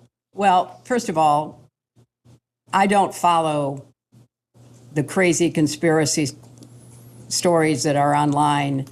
I regret that anybody does. I find it quite sad, but also disturbing that people would believe some of what is put forth, like Pizzagate. So I have taken no steps to review anything Do you think that might pizza- have any connection to something which I think is totally bogus. John Podesta, your 2016 campaign chair, appears in some Epstein file contexts, social overlaps or mentions. Were you aware of any of the Podesta-related communications in the released files? Can you that have- please provide examples or the evidence that you would like us to review or the exhibits that reflect that in order for her to be able to do that? some exhibits and somebody pause starts this with question questions Speak to in the that when you meantime. provide those. I will get those, and I will skip that question The until Congresswoman we can. asked generally if she's aware. Generally, she is asking if she's aware of specific information that is in the files that you all are relying on. Please provide the witness with If your copies of that client materials. doesn't know or has no recollection, she's welcome to state so. We're also welcome to actually see the information that you're speaking And to. again, the representative is asking general. I mean, general really, questions. I mean, I expected a lot of interesting questions today, but Pizzagate was not on my list. That's okay. We're asking all sorts of things here. You certainly are. You certainly are. We're just trying to get the truth out to the American people Well, that and would get be some clarity. very helpful. Are you aware of any files that were on Anthony Weiner's laptop in a folder that was titled "Insurance, Life Insurance," with a zip file titled Excuse me, Frazzle. I'd like the chairman's, no, I'd like the chairman's ruling. Is this within the scope? Is this within the scope, Mr. Chairman? If the chairman rules that it's not within the scope, I Mr. have other Chairman, based on what you said in the public hearing, is this within the scope? We can go off the record for a moment. To confirm. Mr. Chairman, is this within the scope? We'll We'll go off the record and consult.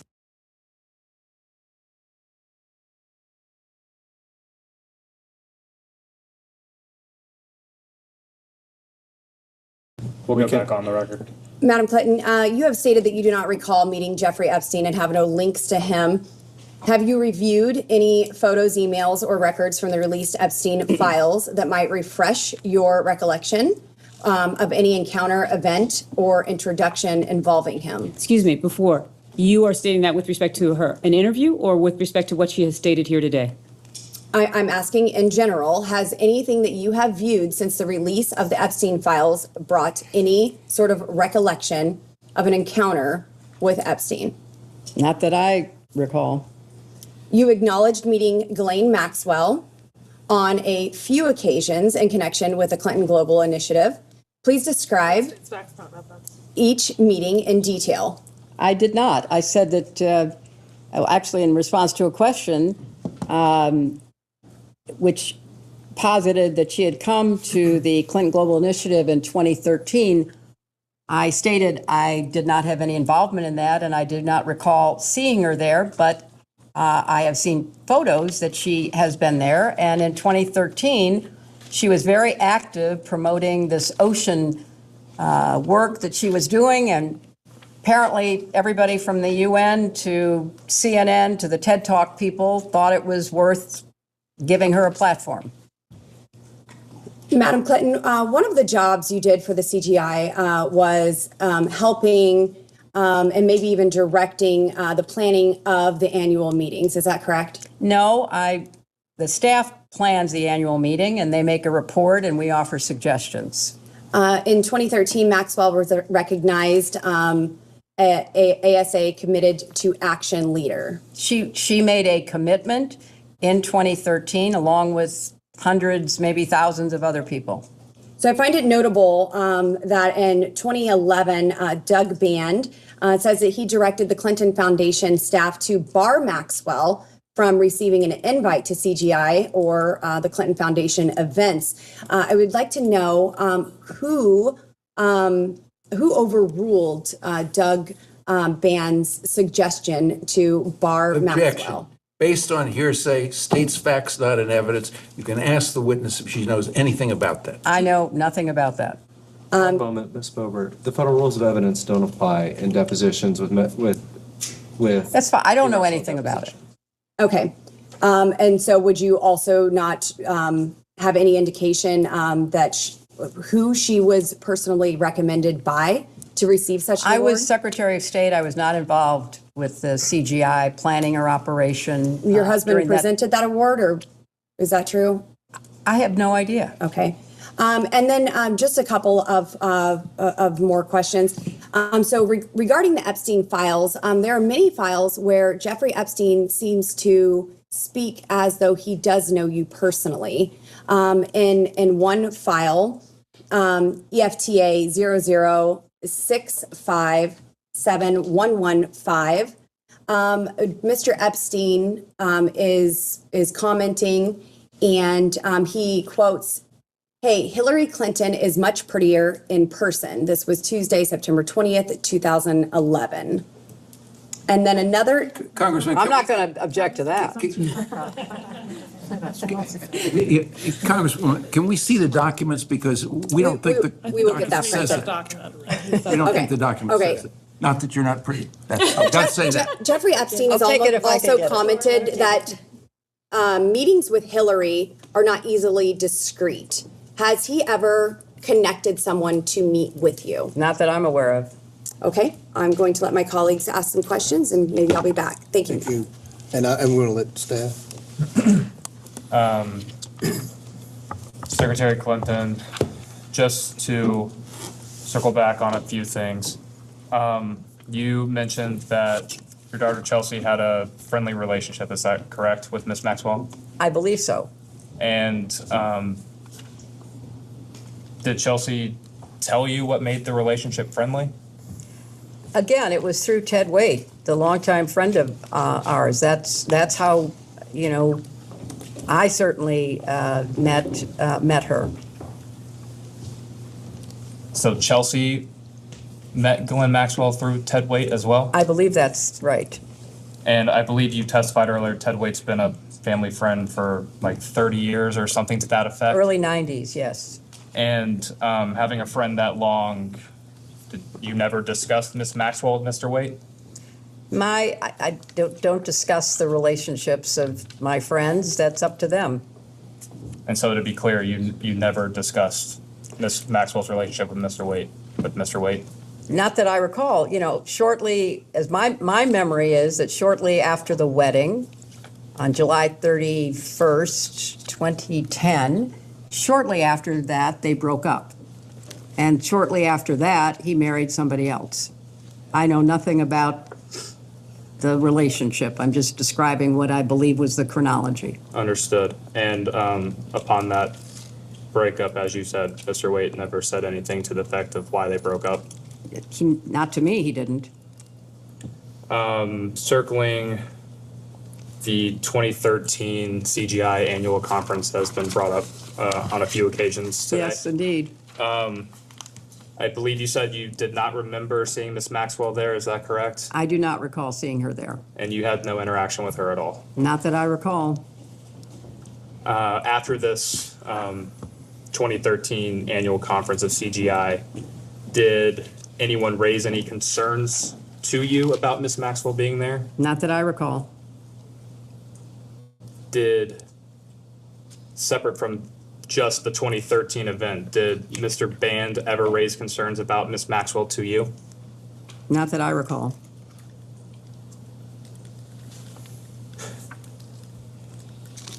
And again, just to clarify, did Mr. Band ever attempt to blacklist Miss Maxwell from any Clinton Foundation or CGI events?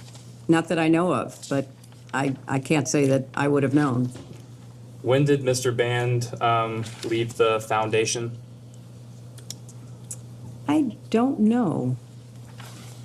I don't know. Does 2012 sound possible? He I'm doesn't not know. calling So if she's answered, the witness answered the question. It was if it was during my time as Secretary of State, I wouldn't have any reason to know.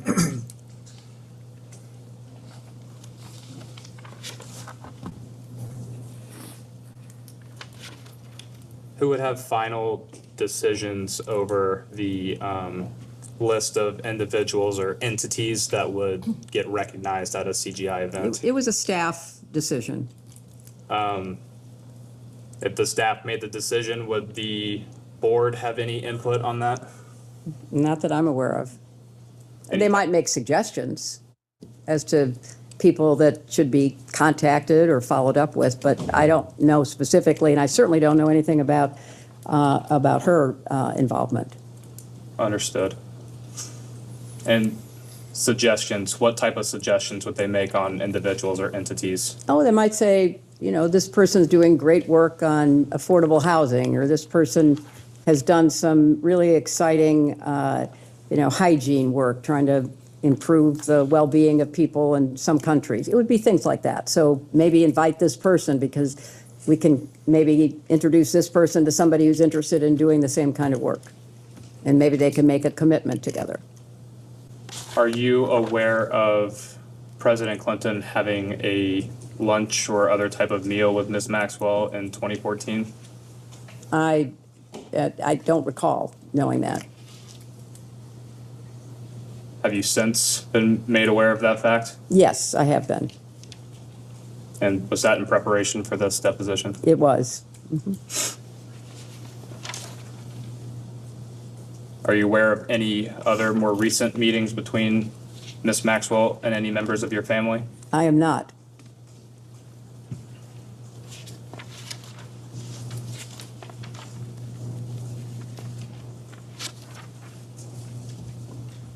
Does the Clinton Foundation often use jets of other individuals for foundation business? Yes. And that is still a common practice today? I don't know how common it is, but it has been in the past. And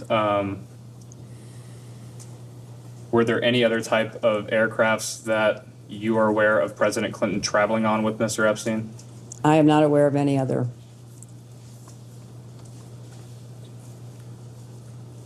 Secretary Clinton, do you know who Nicolas Sarkozy is? I do, the former president of France. And do you recall when he was president of France? He was president while I was Secretary of State, but I don't know, his actual years of term.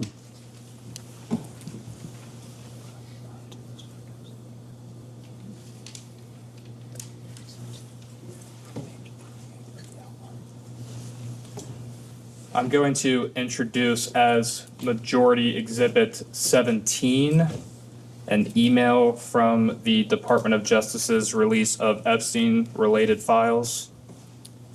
Give us 1 second, we will provide that to you all. Thank you. I appreciate that. Also, while we have a break, I think that Congressman Perry, you wound up with at least 3 of your pages here. 2 of your Yeah, that's pages. true. Here. So I want to give them back to you because they may have notes or something. Sure.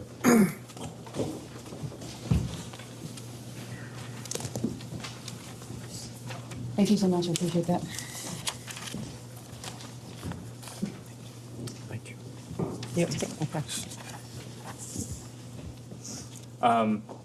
Secretary Clinton, this is a email.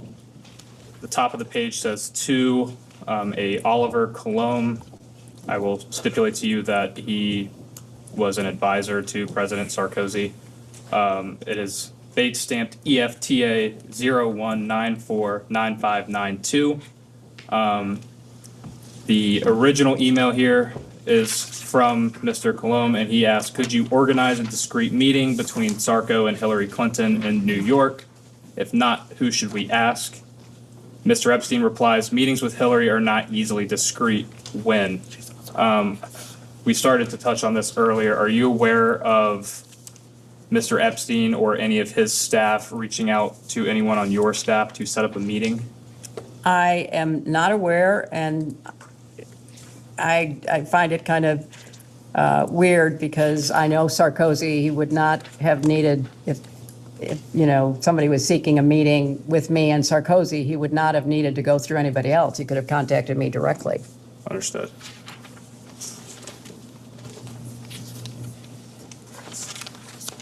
And just to be clear, have you seen this email exchange previously?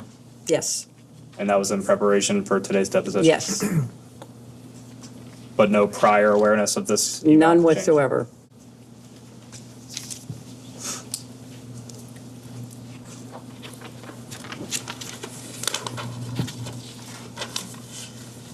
Did Mr. Epstein or any of his agents attempt to set up any other meetings with you? Not that I know of, but I have no idea what they thought they were trying to do.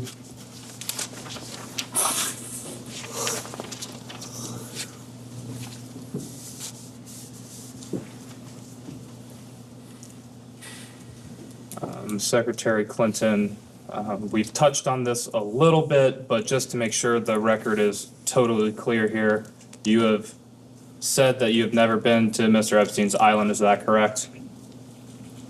You know You've what? never been. I am so tired of answering that question. If you have one scintilla of evidence to the contrary, put it forward. I have never been on his island, period. I've never been in his homes, his offices, his anything.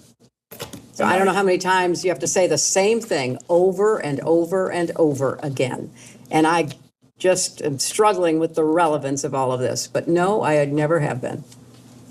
And based off that response, that would include you've never been to Mr. Epstein's Manhattan townhome, I have not. his New Mexico ranch, No, I have not. his Palm Beach residence, No, I have not. his Paris apartment.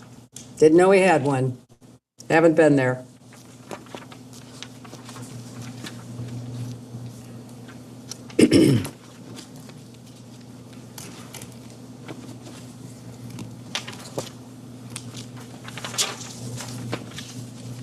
You know, I also find it very interesting because I went back and looked at the transcripts of all of your other depositions, and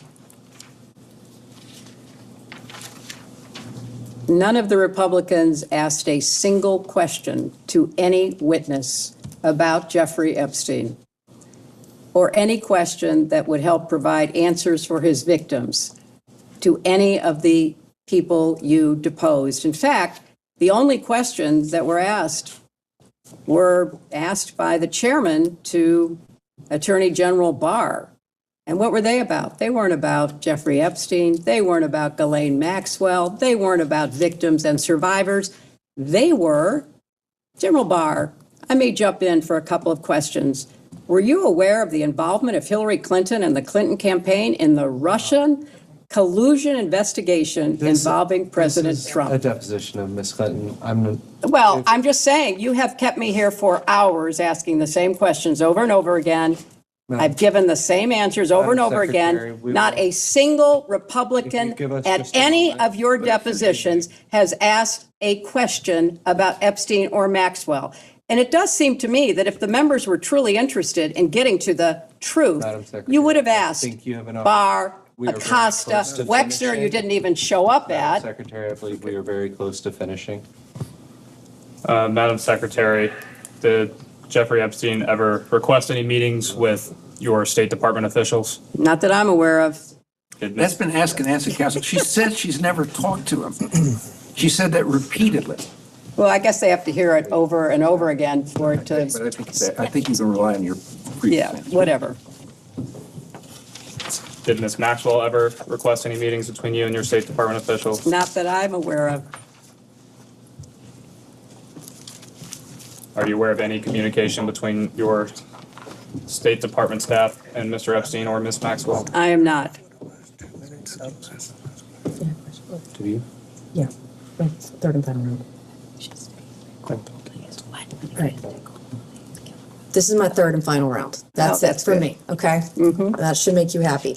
You stated earlier it was false that Secret Service was dropped from some flights with President Clinton and Epstein, correct? No, she did not say that. Okay. Who said that was So let the false? record reflect. Okay. So just for clarification, her husband has never signed off of Secret Service. That means anytime he is traveling or anytime he has gone anywhere, he has not signed off from Secret Service coverage, which means the Secret Service was with them. Okay, did you know the Secret Service was FOIA'd by FoxNews.com in 2016 asking for this information, and Secret Service refused to provide it? I have a document here, which we can provide to Is you. the question that because they refused to provide it? Information to the press about flight logs, because on a 5-leg trip to Asia in 2016, it says from May 22nd to May 25th, not a single Secret Service agent is listed on the flight logs.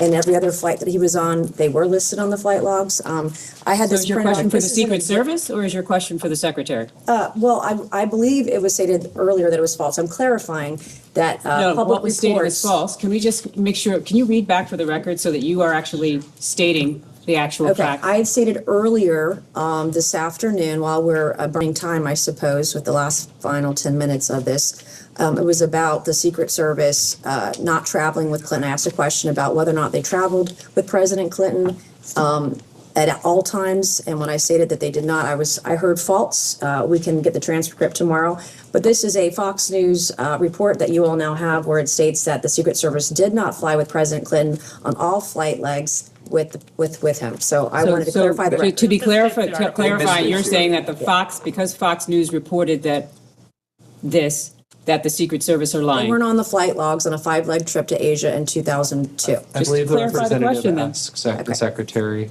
not for your testimony, Ms. I'm not seeking to testify, I'm seeking to clarify that she is representing what the Secretary said and that she's not representing it accurately. Okay, we can quibble over something else then. Earlier, and I don't know if did this get printed off earlier? This 8-page interview with the victim, 3501144? This article will be majority 18. Okay, so I have exhibit for majority 19.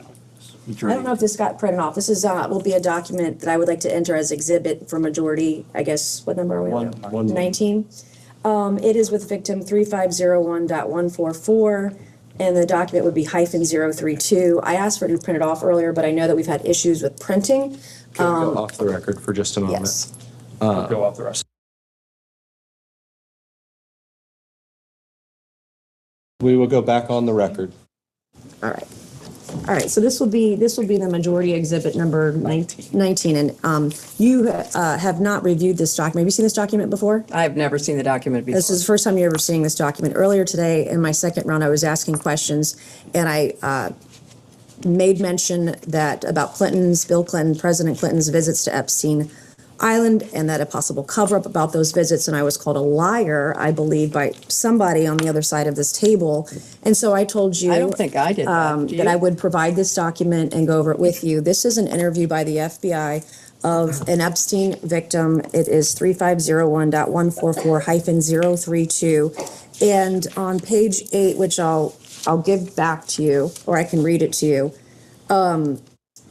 I'll give this back. If you can read the last sentence. Would you please read? I'm not interested in reading something. I have no idea what it is. If you want to read it, go right ahead. Okay, I'll read it. I was called a liar over this. So this particular victim stated on the record in an interview with the FBI, Epstein wanted blank, the name of victim number 1, to say that blank, victim number 2, was a liar and that President Bill Clinton was never on Epstein Island. So I stated earlier for the record that Epstein directed victims to lie about your husband's visits to Epstein Island. I was called a liar. This is the Excuse me, you were document. called, that is not accurate. The record will reflect, and the court reporter can read it back with respect to whether or not President Clinton had ever been on Epstein Island. If somebody had represented that would not be accurate. So I said that was nobody Jeffrey made a Epstein statement about directed you. that Jeffrey Epstein directed this victim to state a lie about Bill Clinton never visiting the island. Now on page 7, for the record, which I know you've never seen, there's a fully redacted paragraph, and that fully redacted paragraph in the unredacted files of the DOJ reveal that President Clinton, it redacts his name, and it also discusses notepads that the victim wrote down in phone calls with Jeffrey Epstein because she was told to lie about another victim and lie about Bill Clinton's visits to Epstein Island. I don't know why this information is redacted. And also the attachments in this file, by the way, there were notes. You cannot see those at the DOJ. They are still redacted, which is the reason we're here today. We want to get to the bottom of this and get the truth. My next question is... Excuse me, was there a question? I'm making a statement. I want to know if she's ever seen this document before, and she was aware. I was called a liar earlier. This victim was told by Jeffrey Epstein to lie about Bill Clinton's visits to... She answered that question. Okay. Congressman. I was just answering the question for the attorney. I have majority exhibit number 20 that I would like to enter into the record. And this is page 88 of a federal case between Virginia Giuffre and Ghislaine Maxwell. On page 88... Hold 1 second. Oh, that's different. That's going to be 20? Yes, sir. Could you hold for 1 second, please? No, this is something else coming here.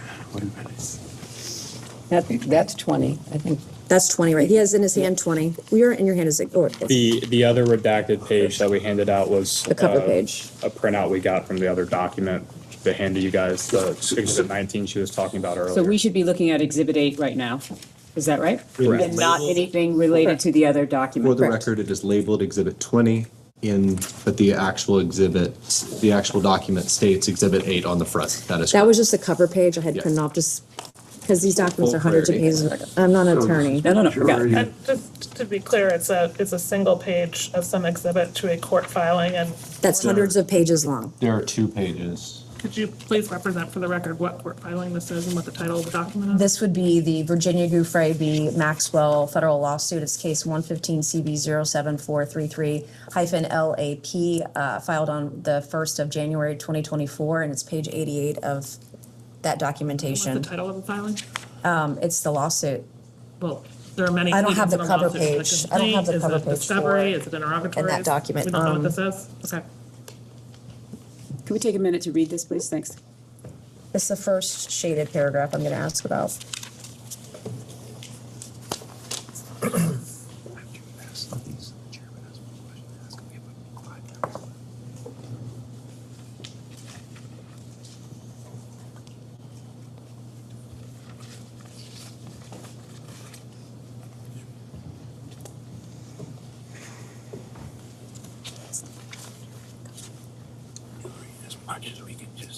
For the record, Counselor. Yes. And Counselor, the document is a case in the Southern United States District Court for the Southern District of New York in Virginia Giuffre v. Ghislaine Maxwell.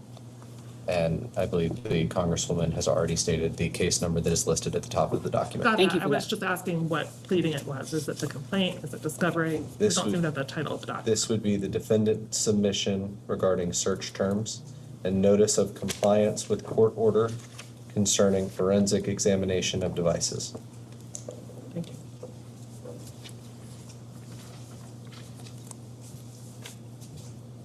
Ready? Yeah.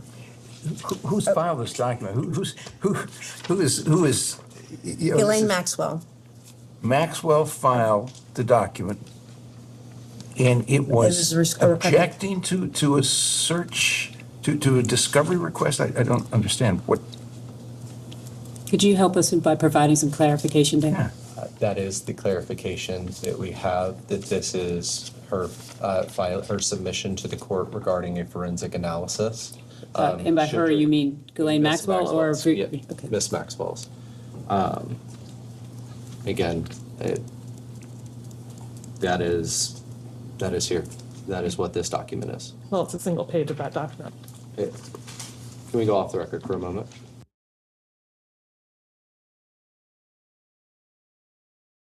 We will go back on the record.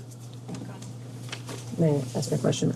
Okay, so court filings, in this particular court filing, it lists you among 13 specific witnesses for whom Virginia Giuffre was seeking all communications. There are no allegations against you, but why do you believe you were included on this list with people like Prince Andrew, Alan Dershowitz, Amy Taylor, the Dubins, Jean-Luc Brunel, Bill Clinton, and yourself? Objection. This calls for speculation. It's a partial document. The witness may answer if she can, but it's a list of names in a search term description. I have no idea. Did you know at any point that your communications were sought after in this lawsuit? I know nothing about this. So you were never made aware that your name was mentioned in this lawsuit? This is the first time I'm seeing this. No one's ever spoken to you about your name in a lawsuit? Not that I recall. Do you think if This someone's... lawsuit, excuse me. Yes. A lawsuit or this lawsuit? This lawsuit. Okay, sorry. This lawsuit. So do you think your staff would tell you if you were named in a lawsuit? Would they brief you on it if you were being named in a public filing or in a lawsuit? I don't know what this means. I have no idea. Your communications were sought by Virginia Giuffre Roberts in her suit against Ghislaine Maxwell. No lawyers that I'm aware of ever contacted me. No one ever told you? No. You're never made aware of that? Not that I recall. Did you ever vet the wedding guests of your daughter's wedding? Did you know Ghislaine Maxwell was coming? She came as Ted Waite's guest. But you're a former First Lady, former Senator, former Secretary of State. You didn't vet individuals at events for your daughter. This was filed when? So it would have been 2024? Yeah, well, the wedding was 2010. I moved on to another question about the wedding, but I know that the chairman wants to ask some questions, so. He's got a few more, then I'll ask the last question. Secretary Clinton, thank you again for being here today. I have one final question for you, and then I will turn it over to the chairman. Would you say that being associated with powerful or influential individuals would give someone credibility? And in this case, Mr. Epstein used that as credibility around the world. I have no idea what he did or did not do. Understood. Sure. Madam Secretary, what if you're following this, and I'm sure you are, in Britain with the arrest of Prince Andrew and the former ambassador to the British ambassador to the United States, they were arrested, it's my understanding, not for sex crimes, but for potential treason or potential violation of national security protocol. One of the things that a lot of people, and you may call it conspiracy theories or whatever, but I believe I've seen it on CNN, I've seen it on Fox, I've seen it in the Washington Post, the New York Times. There's a lot of speculation that he may have been an asset, and I know several questions have been asked about that today. And you've given a lot of advice for the committee on how we can move forward. And our objective is to get the transparency to the American people, to get the truth to the American people. And by the documents being released, the estate documents that we subpoenaed, as well as the DOJ documents, we're already seeing many powerful men and women held accountable. So I feel like this investigation is moving in the right direction. But one of the things where we're stumped is how do we determine whether or not Epstein was a spy, whether or not Epstein was trading secrets, because he had people on the inside, especially in the Obama administration. We're not saying you, but Obama's former counsel that then went to Goldman Sachs. Where do we go in this investigation to try to determine whether or not he was an asset? You know, Mr. Chairman, I really appreciate that question, and I can't say that about many of the questions, but I really do appreciate that question. And I think it's an absolutely essential question for you to try to examine and find answers for. And I think you said that you had either document requests or maybe even a subpoena to the CIA. I would also include the DNI. I would include, any counterintelligence or appropriate unit within the Justice Department. I think you have to cast a wide net. And now that, as you describe, the government in the UK is investigating both Andrew Mountbatten and Peter Mendelsohn, maybe they would cooperate with you in their investigation. And maybe, you could reach out to the intelligence agencies of other countries that you're looking at. Israel has been mentioned. Perhaps that is one to be. I don't think Iran is going to cooperate, but I think, or Russia, but I think you could, certainly go to the UK and go to Israel and see if they would be at all helpful to you. In your experience as Secretary of State, and I know you were First Lady, but you were more active, in my opinion, than most First Ladies in the President Clinton's administration. Does he exhibit characteristics? Is there a pattern that would lead you and your expertise to believe that he was an asset? Well, there certainly is in the files, and I do commend you for getting as much released as you can. I hope you can get it all released. Hints of relationships with powerful foreign leaders, pictures, emails, meetings. He was clearly somebody who traded off of information. Exactly. He liked to collect it, and then he liked to use it. I don't know any more details than that. So he is certainly, I said earlier, the intelligence connections, the money connections, the crimes, those seem to me to be the three major elements of your investigation. And obviously, as the last question before my questions, he wanted to make the appearance, at least, that he had friends in high places. And you've seen the emails that have been released, and I know you've testified today that you've never met Epstein, but he's implied to people that he was very close to the Clintons. He's implied that he was very close with Donald Trump. He's implied that he was close with a lot of people who, even Wexner denied that he was very close. I don't know how many of us believe that, but it's what he said under oath. And it's just amazing to me, and I think most Americans who are following this, how this guy could have Prince Andrew, a frequent visitor, have people from the Saudi royal family, people at the highest levels in several administrations. And that's why we brought you in. We're just trying to get answers. And again, I think that one of the big questions, and it looks like that's the direction Britain's going, is was he a spy? Was he committing treason in any country? So that's why we would welcome any advice if you have any thoughts after this or anything else. Mr. Chairman, I want you to get to the bottom of this to the best of your ability. And, I'm more than happy to offer whatever insight I might have, as you say, about the, the framework of this, and also about any further actions to take and on trafficking to strengthen our response. And that's one more question. I think we've got 1 minute left, or 2 minutes left. So you obviously stated in your opening statement that you were involved with human trafficking and trying to, prevent that.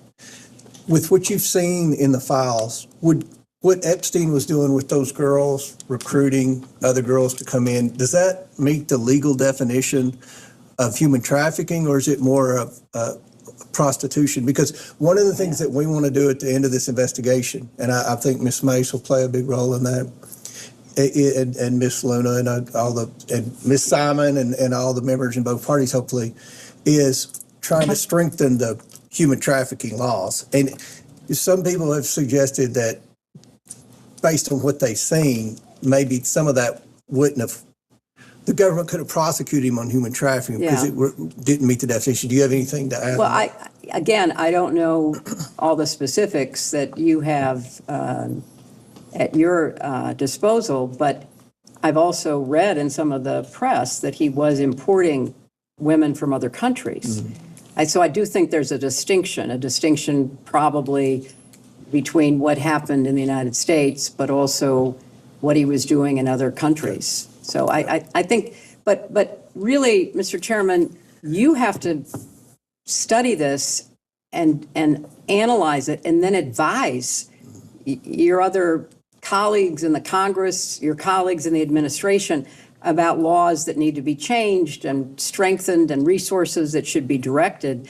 Because at the end of the day, girls and women were abused, whether they were abused through solicitation of prostitution and the lies and the promises that were made to these, young women. And that in itself is just despicable. But then a system that, got close to customs agents, got close to local prosecutors. I mean, this man was a master manipulator, a con artist of the nth degree. And so anything you can do to try to understand the way he operated and how he really misled and duped so many people into thinking that, he was intelligent and he was, interesting and everything they say about him in their in the emails that have come out.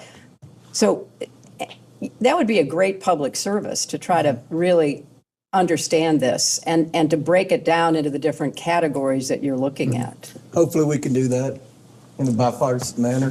I believe. We'll go off the record. Thank you.